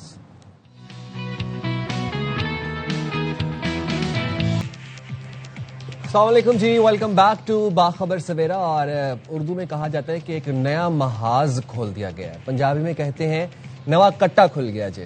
تو یہ پیپلز پارٹی اور نون لیگ میں آج کل ہر روز ہی کوئی نوا کٹا کھل جاتا ہے، اور یہ جو کٹا ہے یہ بیسیکلی قومی اسمبلی سے شروع ہوا جہاں پر بلاول بھٹو صاحب نے ایک زوردار بھرپور قسم کی تقریر کی، اور اس میں بہت سے لوگوں کو مشورے بھی دیے، انکلوڈنگ MQM، انکلوڈنگ وزیر اعظم شہباز شریف صاحب، انکلوڈنگ خواجہ آصف صاحب جو کہ ڈیفنس منسٹر ہیں ہمارے. اور اس میں بہت سی چیزیں، بہت سے اینگلز، بہت سے شکوے شکایات جو تھے وہ انہوں نے اس کا اظہار بھی کیا. بلاول بھٹو صاحب کی جانب سے شکوے کیے جا رہے ہیں اور تنقید کی جا رہی ہے. ان حالات کے بعد دونوں جماعتوں کے رہنما بھی ایک دوسرے پر لفظی وار کرتے ہوئے ہمیں نظر آ رہے ہیں. گزشتہ دنوں کراچی کے بلدیاتی نظام کا دفاع کرتے ہوئے بلاول بھٹو صاحب نے کہا جناب کہ آپ لاہور اور اسلام آباد میں بلدیاتی انتخابات کا کرائیں نا پہلے. وہ انہوں نے قومی اسمبلی میں اسی تقریر میں یہ بات کہی کہ بار بار کراچی کے بلدیاتی نظام کی بات کی جاتی ہے تو آپ لاہور اور اسلام آباد میں کیوں نہیں کرواتے بلدیاتی انتخابات اتنے عرصے سے. ساتھ انہوں نے MQM کو بھی یہ مشورہ دیا کہ بھائی یہ آپ لوگ یہ ہمیں لڑوانے کی کوشش کی جا رہی ہے، مطلب MQM اور پیپلز پارٹی کو. آپ سوچیں کہ پیپلز پارٹی MQM کو یہ مشورہ دے رہی ہے کہ آپ چھوڑ دیں، آپ نکلیں، ان کا اتحاد ختم کر دیں، اور آپ یہ ہمیں لڑوانے کی کوشش کی جا رہی ہے. اینی ہاؤ مسلم لیگ نون کے رہنما ہیں خواجہ سعد رفیق صاحب، وہ یہ کہتے ہیں کہ بلاول بھٹو کا مطالبہ درست ہے. اچھا ویسے PMLN سے موسٹلی جتنے بھی رہنماؤں سے ہماری بات چیت بھی ہو رہی ہے، کل حذیفہ رحمان صاحب بھی یہ کہتے ہیں، وہ یہی بات کرتے ہیں کہ بلاول بھٹو صاحب کے مطالبے میں کوئی ایشو نہیں ہے. وہ ان کا مطالبہ درست ہے کہ جناب لاہور اور اسلام آباد میں بلدیاتی انتخابات ہونے چاہیے، لیکن اگر آپ یہ کہیں کہ کراچی کے طرز کے بلدیاتی انتخابات ہونے چاہیے تو اس سے بہتر ہے کہ نہ ہی ہوں انتخابات لاہور اور اسلام آباد کے اندر. یہی ایگزیکٹ بات جو ہے وہ خواجہ آصف صاحب نے اپنے ٹویٹ میں بھی فرمائی, اور انہوں نے کہا کہ اگر مزید کوئی تفصیلات جاننا چاہتا ہے اس بات کی تو وہ جا کے آپ حافظ نعیم الرحمان صاحب سے پوچھ لیں اور خالد مقبول صدیقی صاحب سے پوچھ لیں. اب اس بیان پر ایک اور محاذ کھلا. وہ محاذ یہ تھا کہ سینئر وزیر سندھ ہیں اور ان کا تعلق پیپلز پارٹی سے ہے, شجیل انعام میمن صاحب کی میں بات کر رہا ہوں. انہوں نے جواب دیا خواجہ سعد رفیق کو, اور انہوں نے کہا کہ مشورے سے پہلے پنجاب میں بلدیاتی انتخابات کروائیں آپ. تعجب ہے کہ پنجاب میں بلدیاتی انتخابات سے گریزاں نون لیگ کراچی کے بلدیاتی نظام پر تنقید کر رہی ہے. شجیل میمن صاحب نے کہا کہ دوہرے معیار کی سیاست عوام کے سامنے زیادہ دیر نہیں چل سکتی. یہ جناب ایک لفظی وار ہے, اور یہ خیر دونوں طرف سے یہ ایکسچینج کیے جا رہے ہیں, تند و تیز بیانات کا سلسلہ ہے. اور یہ پیپلز پارٹی اور نون لیگ ہم دیکھ رہے ہیں کہ یہ کہنے کو تو اتحاد میں ہیں اور وفاق میں بھی ساتھ ہی بیٹھے ہوئے ہیں, بٹ یہ ایک عرصے سے ہی ہم دیکھتے ہیں کہ ایک سیزن آتا ہے جس میں یہ ایکسچینج شروع ہو جاتا ہے لفظی وار کا, اور اس میں سخت الفاظ بھی بولے جاتے ہیں, پھر الزامات بھی لگائے جاتے ہیں. پھر آج کل تو بہرحال مشوروں پہ بات چل رہی ہے, مشورے دیے جا رہے ہیں. خواجہ آصف صاحب وزیر دفاع پاکستان کے, وہ یہ کہتے ہیں کہ آزاد کشمیر میں پیپلز پارٹی کی حکومت ہے, وہ کیا کر رہی ہے؟ کیا صرف حکومت کرنا ہوتی ہے؟ کیا ایسی صورتحال میں کوئی ذمہ داری نہیں ہوتی؟ آزاد کشمیر میں پیپلز پارٹی حکومت ناکام ہو گئی ہے. خواجہ صاحب نے ذکر کیا اس بات کا, اور گفتگو کر رہے تھے وہ پروگرام خبر میں مالک صاحب کے ساتھ, اور انہوں نے کہا کہ مولانا فضل الرحمان کو آزاد کشمیر بلانے کا مطلب پیپلز پارٹی کی جانب سے اپنی ناکامی کا کھلا اعتراف ہے, اور پیپلز پارٹی خود آزاد کشمیر میں الیکشن ملتوی کرانا چاہتی تھی. خواجہ آصف صاحب نے مزید یہ بھی کہا کہ لاکھ دفعہ معذرت کرنے کو تیار ہوں, لیکن میں نے کوئی غلط بات نہیں کی, میں نے جو کہا ٹھیک کہا, معذرت سے انکار کرتا ہوں. وہ خواجہ آصف صاحب نے جو ٹویٹ کی تھی کشمیر راولہ کوٹ والی, سن لیتے ہیں وہ کیا کہہ رہے تھے مالک صاحب کے پروگرام میں. احترام کرتا ہوں پیپلز پارٹی کی لیڈرشپ کا, لیکن ان کی حکومت ہے, پچھلی دفعہ بھی ان کی حکومت تھی پیپلز پارٹی کی, وہاں پہ وہ بتائیں کہ ان کی حکومت کیا کردار ادا کر رہی ہے. ایک سوال ہے, بچول خان میٹھے چول خان بیٹھے تھے. آپ کے خیال میں کیا مولانا صاحب کو انوالو ہونا چاہیے؟ اگر پیپلز پارٹی کی وہاں پہ حکومت جو ہے وہ سرنڈر کر چکی ہوئی ہے, اور باہر سے لوگ جا کے, پاکستان سے لوگ جا کے اگر وہاں پہ نیگوشیٹ کریں, تو میرا خیال ہے کہ یہ پیپلز پارٹی کی گورنمنٹ جو ہے وہ کولیپس کر چکی ہوئی ہے, اور اس کو ریسکیو کرنے جائیں گے نا. پھر then they might as well resign, یعنی کہ پھر اپنی گورنمنٹ کی ناکامی مان لیں. اگر مولانا صاحب کو مانے, بالکل مانے, میں اتنی اخلاقی جرت ہونی چاہیے, اخلاقی جرت ہونی چاہیے. جناب بات کر لیتے ہیں, ہمارے ساتھ موجود ہیں بیورو چیف اسلام آباد خاور گھمن صاحب. خاور صاحب بہت شکریہ, آپ نے باخبر سویرا کے لیے صبح سویرے وقت نکالا. کیا چل رہا ہے پیپلز پارٹی اور نون لیگ میں, رولا کس چیز کا ہے؟ کل حذیفہ رحمان صاحب ہمارے ساتھ موجود تھے, وہ کہتے ہیں کہ بلاول صاحب کو غصہ کسی اور بات کا تھا, نکالا انہوں نے کسی اور چیز پہ, اور متعدد دفعہ انہوں نے یہ اسٹیٹمنٹ دہرائی. میں پوچھتا ہی رہ گیا ان سے کہ آپ بتا دیں, کچھ اشارہ تو دیں ہمیں کہ غصہ اصل میں ہے کس چیز کا بلاول صاحب کو, تو لیکن وہ نہیں بتایا انہوں نے, وہ گریز کرتے رہے اس بات کی طرف سے. تو آپ ذرا بتایا دیں پھر اندر کیا چل رہا ہے سر, کیا معاملات ہیں, غصہ رولا کس بات کا ہے پیپلز پارٹی کو؟ بہت شکریہ. دیکھیں, رولا کسی بات کا بھی نہیں ہے. اب آپ کو بھی کافی ٹائم ہو گیا, آپ جو ہے پالیٹکس کو کور بھی کر رہے ہیں اور اس طرح کے ایشوز کے اوپر بات بھی کر رہے ہیں, تو یہ وقتی ایک ابال ہے. اب یہ کچھ دن کے بعد آپ دیکھیں گے پھر یہ ابال یہ ٹھنڈا ہو جائے گا اور معاملات آرام سے آگے بڑھیں گے. حالیہ دنوں میں آپ نے دیکھا ہوگا کہ جی ہم بجٹ میں نہیں آئیں گے, بجٹ کے اوپر ہمارے تحفظات ہیں. اس کے بعد میں نے جو ہے اپنی صحافی تاریخ یہ تاریخ میں نہیں دیکھا کہ اتنی جلدی اور اتنے آرام سے کوئی بجٹ پاس ہو گیا ہو. اس کے بعد آپ نے دیکھا کہ جی بی کے اندر الیکشن نتائج کے اوپر کس طرح کے جو بیانات دیے گئے دونوں طرف کی طرف سے. اب ماشاءاللہ سے دونوں مل کے حکومت بنائیں گے. اس کے بعد نہ صرف حکومت میں ایک دوسرے کو سپورٹ کیا ہے, بلکہ جو وہاں پہ پرائم منسٹر ہوں گے, وزیر اعلیٰ ہوں گے, وہ پیپلز پارٹی کے ہوں گے, اور لیڈر آف دا اپوزیشن وہاں پہ اسی ہاؤس کے اندر پاکستان مسلم لیگ نون کے ہوں گے. اور مزے کی بات ہے گورنر بھی وہاں پہ سنا ہے کہ پاکستان مسلم لیگ نون کا ہوگا. سو اب چونکہ اے جے کے اندر انتخابات ہونے جا رہے ہیں 27 جولائی کو, تو اسی کے بیک گراؤنڈ میں اس طرح کے بیانات دیے جا رہے ہیں. اور ظاہر ہے وہاں پہ اے جے کے اندر ایک ایشو چل رہا ہے, اس کو سامنے رکھتے ہوئے جو ہے وہ سیاست ہو رہی ہے. مجھے نہیں لگتا اسلام آباد میں بیٹھے ہوئے کہ کوئی سخت ایشو آ گیا ہے, کوئی ایسے معاملات ہیں کہ پاکستان پیپلز پارٹی اور پاکستان مسلم لیگ نون کی قیادت میں ایک دوسرے سے اپنی راہیں جدا کرنے کا کوئی فیصلہ کر لیا اور مطلب یہ بیانات وقتی ایک جو ہے سیاست بازی کہہ سکتے ہیں. باقی اس کے اندر اگر آپ یہ اسے تاثر بنانے کی کوشش کریں گے کہ ایز ایف کے پاکستان مسلم لیگ نون اور پیپلز پارٹی کی قیادت کے درمیان کافی فاصلے آ گئے ہیں اور یہ جو بیانات ہے اس بات کا جو ہے اس بات کی طرف اشارہ کرتے ہیں کہ ایز ایف آنے والے دنوں میں یہ مزید دوری بڑھے گی. تو ایسی ہرگز مجھے اسلام آباد میں کم از کم کوئی یہ آپ کہتے ہیں کہ وقتی طور پر ایک لفظی ایکسچینج ہے اور ایک ابال ہے جو کہ ہم ماضی میں بھی اس طرح کے ایپیسوڈز دیکھتے ہوئے آئے ہیں. لیکن بلاول صاحب نے قومی اسمبلی کی اپنی تقریر میں خاور بھائی ایک تڑی بھی لگائی تھی. وہ یہ کہتے تھے کہ عاشورہ سے پہلے آپ کروا لیں بجٹ منظور, نہیں تو میں اپنے ممبران کو لے کے واپس سندھ چلا جاؤں گا, مطلب ان کو مزید اسلام آباد میں رہنے کی اجازت نہیں دوں گا. آپ اسلام آباد میں بتائیے گا پیپلز پارٹی کے ممبران موجود ہیں اسلام آباد میں کہ چل دیے واپس؟ نہیں, ظاہر ہے بجٹ پاس ہو گیا. جب بجٹ پاس ہو جاتا ہے تو اس کے بعد سیشن ویسے ہی ہو گیا تو وہ میرے خیال میں تو اب ظاہر ہے چھٹیاں بھی ہیں تو اب اپنے اپنے حلقوں کی طرف سارے ایم این اے چلے جاتے ہیں. وہ ان کا تعلق چاہے کسی بھی پولیٹیکل پارٹی سے ہو. وہ بجٹ کے اوپر تو ظاہر معاملات حل ہو گئے تھے. آپ کو یاد ہوگا بلاول بھٹو زرداری نے جب تقریر کی تھی نیشنل اسمبلی کے فلور کے اوپر تو وہاں پہ انہوں نے یہ بات کر دی تھی کہ ہمارے معاملات سارے طے ہو گئے اور یہ ظاہر ہے انہوں نے ووٹ کیا اس سارے معاملے کے اوپر اور اس لیے تو بجٹ پاس ہو گیا اور وہاں پہ کوئی ایشو اور کوئی پرابلم ایسا مجھے نظر نہیں آ رہی. دیکھیے جو ایشو بنا ہوا ہے نا جو آزاد جموں کشمیر کے حوالے سے ہے, یہ بات میرے خیال میں خواجہ آصف صاحب کی ٹھیک ہے کیونکہ وہاں پہ ذمہ داری تو پاکستان پیپلز پارٹی کی ہے کیونکہ پرائم منسٹر ان کا ہے اس وقت وہاں پہ راٹھوڑ صاحب فیصل راٹھوڑ صاحب. تو اگر خواجہ صاحب یہ کہہ رہے ہیں کہ وہاں پہ جو حالات جو خراب ہوئے اس کی ذمہ داری آپ نہیں اٹھا سکتے, ان کو ٹھیک کرنے کے لیے آپ کے پاس کوئی لائے عمل کوئی اسٹریٹجی نہیں ہے, تو پھر جب آپ بات کرتے ہیں کہ مولانا صاحب ادھر آئے وہ معاملے کو حل کریں تو اس کا مطلب یہ ہے کہ آپ اپنی ذمہ داری سے بھاگ رہے ہیں اور آپ کی حکومت وہاں پہ ناکام ہو گئی ہے. تو یہ تاثر جو خواجہ صاحب نے بیان دیا ہے اس سے تو یہی بنتا ہے اور بات میرے خیال میں کافی حد تک ٹھیک ہے.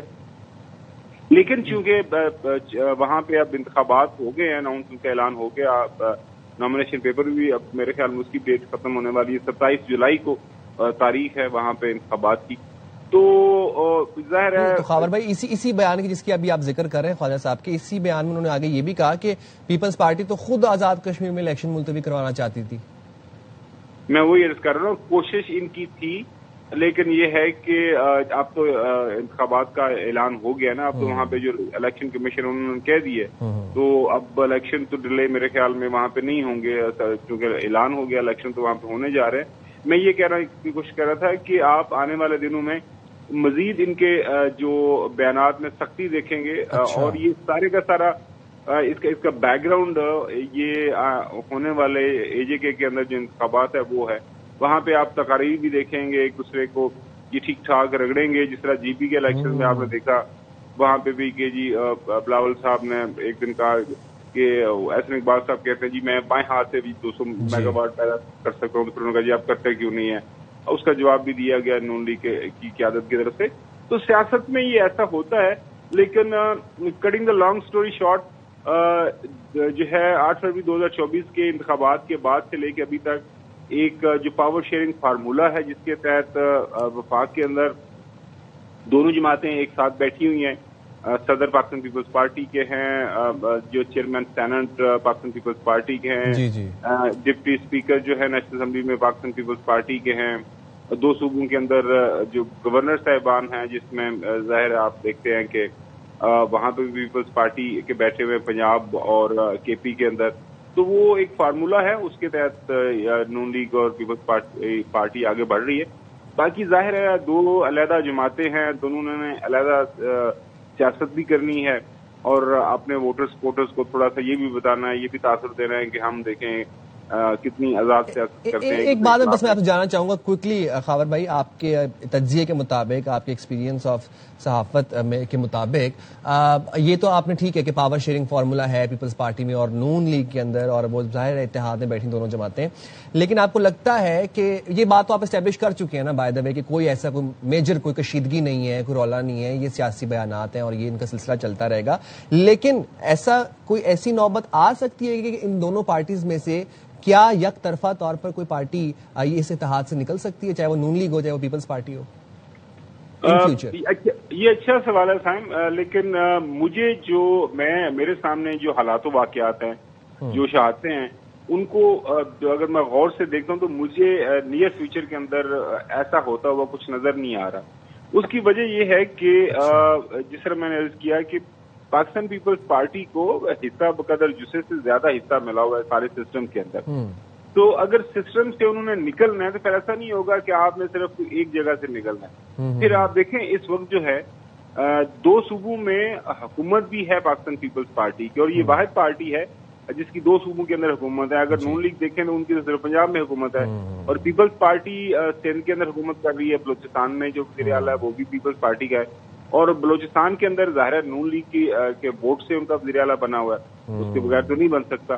لہذا اور یہ سارا جو اس وقت ہمیں نظر آ رہا ہے ایک ارینجمنٹ دونوں پارٹیوں کے درمیان، تو اس میں سے فرض کریں آپ کے سوال کا جواب دیتے ہوئے ایک پارٹی یہ فیصلہ کرتی ہے کہ ہم اس سے نکلنا، فرض کریں پیپلز پارٹی فیصلہ کرتی ہے، تو پھر ظاہر ہے وہ ان کو پھر سارے سسٹم سے نکلنا پڑے گا. اور میں نہیں سمجھتا کہ جو ہے آصف علی زرداری صاحب وہ اتنے علم ہیں یا ان کو سیاست کی اتنی سمجھ وہ نہیں ہے کہ وہ خواہ میں کوئی مطلب یہ ہے کہ کسی ہیڈ آن کولیجن کی طرف جائیں. تو یہ اسی طرح آپ کو جو سیاست ہوتی ہوئی نظر آئے گی. گاہے بگاہے جو سخت بیانات بھی آپ کو سننے کو ملیں گے، موقع محل دیکھ کے جو وہاں پہ جو تقاریر کے اندر ایک دوسرے کو ٹارگیٹ بھی کیا جائے گا. جس طرح میں عرض کیا کہ ابھی جموں کشمیر کے اندر جموں کشمیر کے اندر جب الیکشنز ابھی ہونے جا رہے ہیں، وہاں پہ جلسوں میں ایک دوسرے کو یہ شدید ترین الفاظ میں تنقید کا نشانہ بنائیں گے، بٹ ایونچولی وہی جو ہے پھر وہ جسے کہتے ہیں کہ وہ ہنسی خوشی پھر ساتھ رہا جائے گا. صحیح. بہت شکریہ. خاور گھمن صاحب ہمارے اسلام آباد موجود تھے اور کافی انہوں نے ہماری معلومات میں اضافہ کیا اور کافی اندر کی پریسائز باتیں بھی یہ بتا رہی تھیں جو ہم سمجھ رہے تھے کہ کوئی کشیدگی بڑھے گی. وہ کہتے ہیں لفظی ایکسچینج تو اور بھی ہوگا، لیکن ایز سچ کو اندر کوئی رولا نہیں ہے. یہ سیاسی بیانات کا ایکسچینج اور سیاسی پارٹیز ہیں اور اس طرح کا ایکسچینج تو ہوتا رہتا ہے. اچھا جناب، یہ بات ہم جانتے ہیں کہ جب بھی بجٹ آتا ہے اس میں سب سے کم رقم مختص کی جاتی ہے صحت کے شعبے پہ اور تعلیم کے شعبے پہ، بٹ اس کے باوجود بھی جب ہمارا صحت کے شعبے میں کوئی مارول ہوتا ہے، کوئی ریکارڈ قائم ہوتا ہے، وہ ایکسیلنٹلی پرفارم کرتا ہے تو بڑی خوشی ہوتی ہے. ظاہر سی بات ہے، پراؤڈ فیل ہوتا ہے.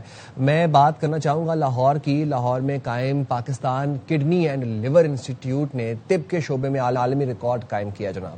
اب وہاں پہ کیا ہو رہا ہے؟ وہاں پر صرف 23 گھنٹے اور 20 منٹ میں 10 مریضوں کے کامیاب جگر ٹرانسپلانٹس مکمل کر لیے گئے اور یہ ریکارڈ بنایا ہے جناب، عالمی ریکارڈ بنایا ہے. مریضوں میں کون کون لوگ شامل تھے؟ مریضوں میں 9 ماہ کا ایک بچہ اور اس کے ساتھ 9 بچے اور بھی تھے اور ایک نوجوان شامل تھا. ان کا تعلق، ان سارے پیشنٹس کا تعلق پاکستان کے مختلف علاقوں سے تھا. سندھ سے تھا، پنجاب سے اور خیبر پختون سے تھا. ٹرانسپلانٹ صرف 3 ڈونرز کے ذریعے مکمل کیے گئے اور جگر کی منتقلی کے لیے چند انتہائی پیچیدہ طریقہ کار استعمال کیے گئے، جن میں بہت سی اس میں وہ پھر ٹیکنیکل اور میڈیکل ٹرمز ہیں جو کہ ہمیں ہمارے جو ایکسپرٹ ہیں وہ بہتر بتا سکیں گے. بات کر لیں گے consultant liver transplant surgeon doctor Sohail Rashid صاحب سے. بہت شکریہ سہیل صاحب، آپ نے باخبر سویرا کے لیے وقت نکالا. آپ کو تو بہت مبارک ہو. ظاہر ہے پاکستان کے لیے ایک بڑا پراؤڈ مومنٹ ہے کہ پاکستان نے یہ عالمی ریکارڈ قائم کیا ہے اور وہ بھی صحت کے شعبے سے. جاننا میں آپ سے یہ چاہ رہا ہوں کہ یہ کتنی بڑی کامیابی ہے پاکستان کے لیے، خاص طور پر اگر ہم اپنے صحت شعبے کی بات کریں، اور دوسری بات یہ کہ کون سے پیچیدہ اس میں جو پروسیجرز تھے وہ پرفارم کیے گئے. بسم اللہ الرحمن الرحیم. نہ صرف یہ پاکستان کڈنی اور لیور انسٹیٹیوٹ کے لیے فخر کی بات ہے بلکہ پورے پاکستان کے لیے فخر کی بات ہے کہ ہم نے دنیا میں پہلی دفعہ 10 ڈومینوز لیور ٹرانسپلانٹ کیے ہیں. اس جو سارا پروسیس ہے اس کو ہم ڈومینوز لیور ٹرانسپلانٹ کہتے ہیں. اس کے اندر میں تھوڑا سا آپ کی جنرل پبلک کے لیے تھوڑا سا بتا دوں کہ ڈومینو لیور ٹرانسپلانٹ کیا ہوتے ہیں.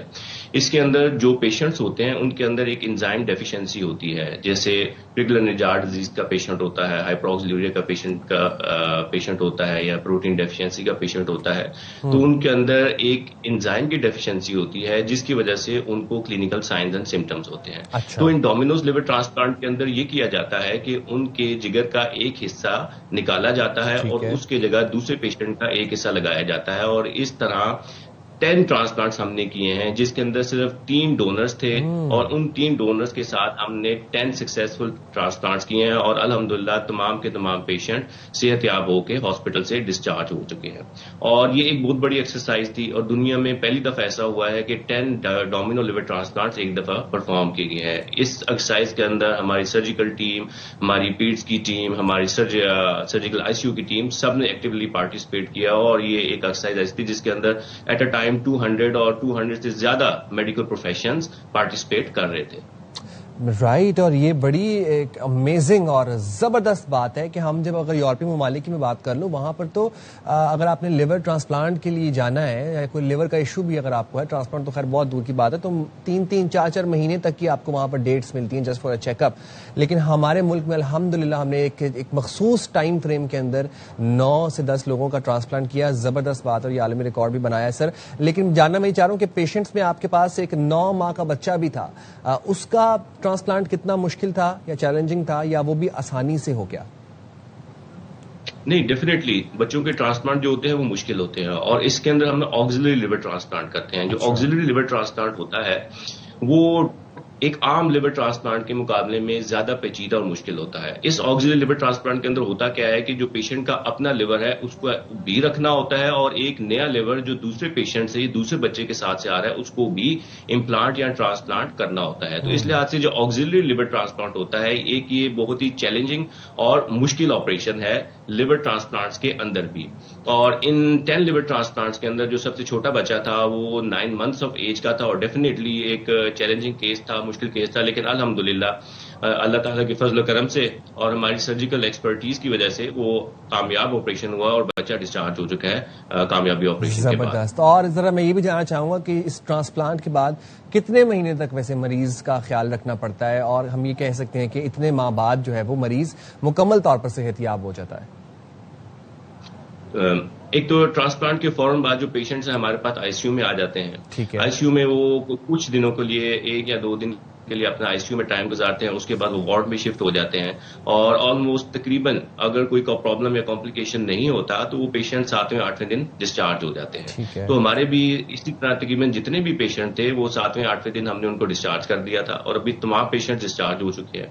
اس کے بعد جو لانگ ٹرم پیشنٹ کا خیال رکھنا ہوتا ہے یا پیشنٹ اپنا خود خیال رکھنا ہوتا ہے وہ تو ساری زندگی ہوتا ہے. پیشنٹ نے جو اپنی امیونو سپریشن ہے، جو میڈیکیشن ہے وہ لینی ہوتی ہے، اور وہ لائف لانگ میڈیکیشن ہوتی ہیں. باقی ہے کہ انفیکشن سے اپنے آپ کو بچانا ہوتا ہے، بہت زیادہ ہجوم میں نہیں جانا چاہیے، بہت زیادہ لوگوں کے ساتھ گلا ملنا نہیں چاہیے تاکہ وہ دوسروں سے کوئی انفیکشن کیچ نہ کر لیں. اور ایک خاص ٹائم پیریڈ کے بعد پھر وہ اپنی روٹین کی زندگی گزار سکتے ہیں، کوئی پرابلم نہیں ہوتا. اور سر جن 3 ڈونرز کے ذریعے یہ آپریشنز مکمل کیے گئے ان کی طبیعت کیسی ہے؟ کوئی بالکل ٹھیک ہے الحمدللہ، کوئی پرابلم نہیں ہے، وہ ہاسپٹل سے ڈسچارج ہو چکے ہیں. ڈونر کو تو ہم 5ویں دن ڈسچارج کر دیتے ہیں، اور الحمدللہ ابھی تک ہم پاکستان کڈنی اینڈ لیور انسٹیٹیوٹ میں 1200 لیور ڈونر کی سرجریز کر چکے ہیں، اور الحمدللہ سارے کے سارے ڈونرز ٹھیک ہے، کسی کے اندر کوئی پرابلم نہیں ہوا. اور جو ڈونرز ہیں وہ بھی تقریباً اپنا 1 مہینے کے بعد اپنی جو روٹین کی لائف ہے اس کو ریزیوم کر سکتے ہیں، اور اگر انہوں نے کوئی سٹرنس قسم کے کام کرتے ہیں یا ایکسرسائز کرتے ہیں تو وہ بھی 3 مہینے کے بعد ریزیوم کر سکتے ہیں. اوور آل ڈونر کی زندگی کے اوپر ڈونیشن کا کوئی ایفیکٹ نہیں آتا، وہ پرفیکٹلی ہیلدی نارمل لائف اپنی گزارتے ہیں ٹرانسپلانٹ کے بعد. اور اگر میں لیور ٹرانسپلانٹ کے علاوہ بات کروں تو پی کے ایل آئی میں کون کون سے ایسی پیچیدہ بیماریاں ہیں جن کا علاج کیا جاتا ہے؟ دیکھیں، پی کے ایل آئی کڈنیز اور لیور کے لحاظ سے یہ ہاسپٹل بنایا گیا تھا، اور کڈنیز اور لیور کی جتنی بھی پیچیدہ بیماریاں ہیں اس کا یہاں پہ ایک ڈائگنوسٹک فیسلٹی بھی ہے، اور ان کا تھراپیوٹک یہاں علاج بھی موجود ہے. جس کے اندر اگر میں لیور کی بات کروں تو لیور میں لیور ٹرانسپلانٹ ہے، لیور کی کینسرز کی سرجریز ہیں، گال بلیڈر کی سرجریز ہیں، پینکریاز ہے، اس کی جتنی بھی پیچیدہ سرجریز ہیں جو پاکستان میں کہیں نہیں ہو رہی اور دنیا میں کہیں نہیں ہو رہی، وہ اس انسٹیٹیوشن کے اندر وہ سرجریز ہو رہی ہیں. اسی طرح کڈنیز کی سرجریز ہیں، کڈنیز میں کڈنی ٹرانسپلانٹ ہے، اور کڈنیز کی اور جتنی بھی پیچیدہ سرجریز ہیں وہ یہاں پہ پرفارم کی جا رہی ہیں. Rightly said. بہت شکریہ ڈاکٹر صاحب، آپ نے خبر سویرا کے لیے وقت نکالا، اور کیا زبردست کارنامہ ہے جناب. 24 گھنٹوں میں 10 پیشنٹس کے ٹرانسپلانٹ کیے گئے جگر کے, اور اس میں ایک 9 ماہ کا بچہ بھی تھا, جس کا ظاہر ہے کہ بڑا پیچیدہ وہ پروسیجر ہوتا ہے چھوٹے بچوں کا, لیکن پاکستان نے عالمی ریکارڈ قائم کیا ہے اور بہت جلد Guinness book of world record کے اندر اس کو درج بھی کر لیا جائے گا, اور اس کے بارے میں پھر عالمی جریدے لکھ بھی رہے ہیں اور شائع بھی ہو رہی ہیں اس کے اوپر reports. Out standing and what a marvel. خراج تحسین پیش کرتے ہیں ہم سب ڈاکٹرز کو اور سارے ہیلتھ ورکرز کو جو کہ ہماری جانوں کا خیال رکھتے ہیں اور ہمیں صحت مند مستقبل یقینی بنانے میں ہماری مدد فراہم کرتے ہیں. موونگ فارورڈ جناب, اب آپ کو بتا دیں کہ فیفا میں کیا چل رہا ہے. It's time for FIFA round up. FIFA World Cup میں اب سے کچھ دیر پہلے امریکہ کو 2 کے مقابلے میں 3 گول سے شکست دے دی. کس نے؟ ٹرکی نے. اچھا یہ میں آپ کو نا تفصیل سے بتاتا ہوں ذرا یہ سارے معاملات فیفا کے, لیکن ہمارے پاس یہاں پہ کوئی اچھا جی ہمارے پاس ایک اور سٹوری, ذرا پہلے آپ کو وہ آپ کے ساتھ ڈسکس کر لیتے ہیں. اب لاہور کی یہاں پر ہم بات کریں, وہاں پہ صحت کا شعبہ ہمیں ایکسل کرتا ہوا نظر آ رہا ہے, خاص طور پر اگر ہم یہ جگر ٹرانسپلانٹ کی بات کریں. وہیں پر دوسری طرف لاہور میں NCCI نے خواتین کو بلیک میل کرنے والے جعلی عامل کو بھی گرفتار کیا. اب ملزم کیا کرتا تھا؟ ملزم سوشل میڈیا کے ذریعے خواتین کو قابل اعتراض ویڈیوز اور تصاویر بنانے کا کہتا تھا, اور اس کے بعد پھر ان تصاویر ویڈیوز کو اپنے فون میں اپنے ڈیوائس میں سیو کر کے ان خواتین کو بلیک میل کرتا تھا, جس سے کیا ہوا کہ درجنوں خواتین کی تصاویر اور ویڈیوز جب وہ پکڑا گیا عامل, اس کے فون سے برآمد کی گئیں. اب اسی بارے میں ہم تفصیلات جانیں گے. ہمارے نمائندے یار محمد اس وقت ہمیں اپڈیٹ کریں گے اس حوالے سے. یار محمد بتائیے گا یہ کس طرح سے خواتین کو ورغلاتا تھا اور کیا جھانسا دیتا تھا یہ عامل؟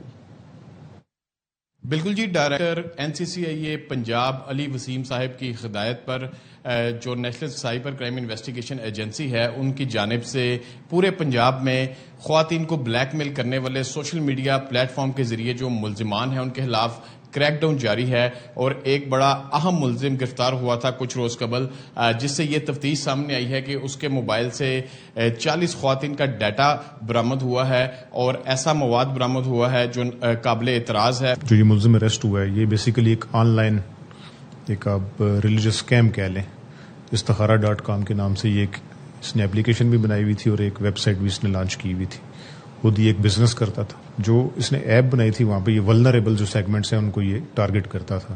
کسی کے کوئی رشتے کا مسئلہ ہے, کسی کی کوئی رزق کا ایشو ہے, اس طرح کی چیزیں ہیں ساری. تو وہاں سے یہ ان خواتین کو ٹارگٹ کرنے کے بعد پھر جو ولنریبل ایک جو لیڈیز ہوتی تھی ان کی قابل اعتراض تصاویر کسی بھی ہیلے بانے سے ان کو وہاں پہ لے کے وہاں پہ جا کے پھر خفیہ ریکارڈنگز کر لینی, پھر اس کے بعد ان کو بلیک میل کرنا.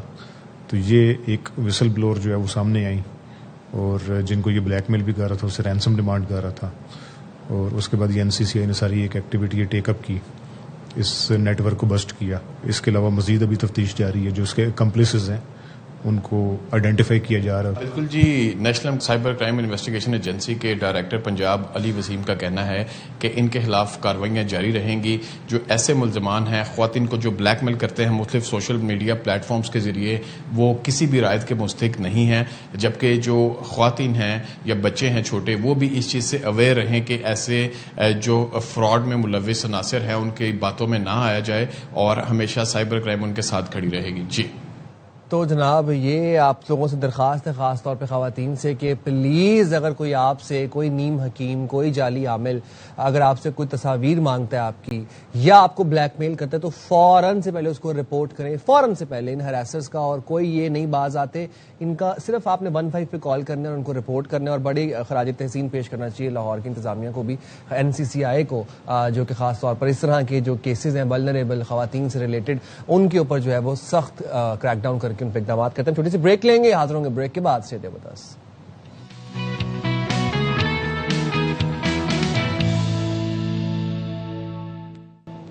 میں ابھی یہ سوچ رہا تھا کہ اس اکانومی میں سروائیو کرنا بہت مشکل ہوتا جا رہا ہے, خاص طور پر ینگسٹرز کے لیے. ایک زمانے تھے کہ جب گھر خریدنا بڑا آسان ہوتا تھا, گاڑیاں خریدنا بڑا تھوڑی مطلب محنت کرتے تھے, جس طرح ہمارے پیرنٹس نے محنت کی اور چیزیں بنائی. آج کل کے وقت میں وہ میں کہیں پر ایک میم پڑھا تھا کہ 100K is the new 30K.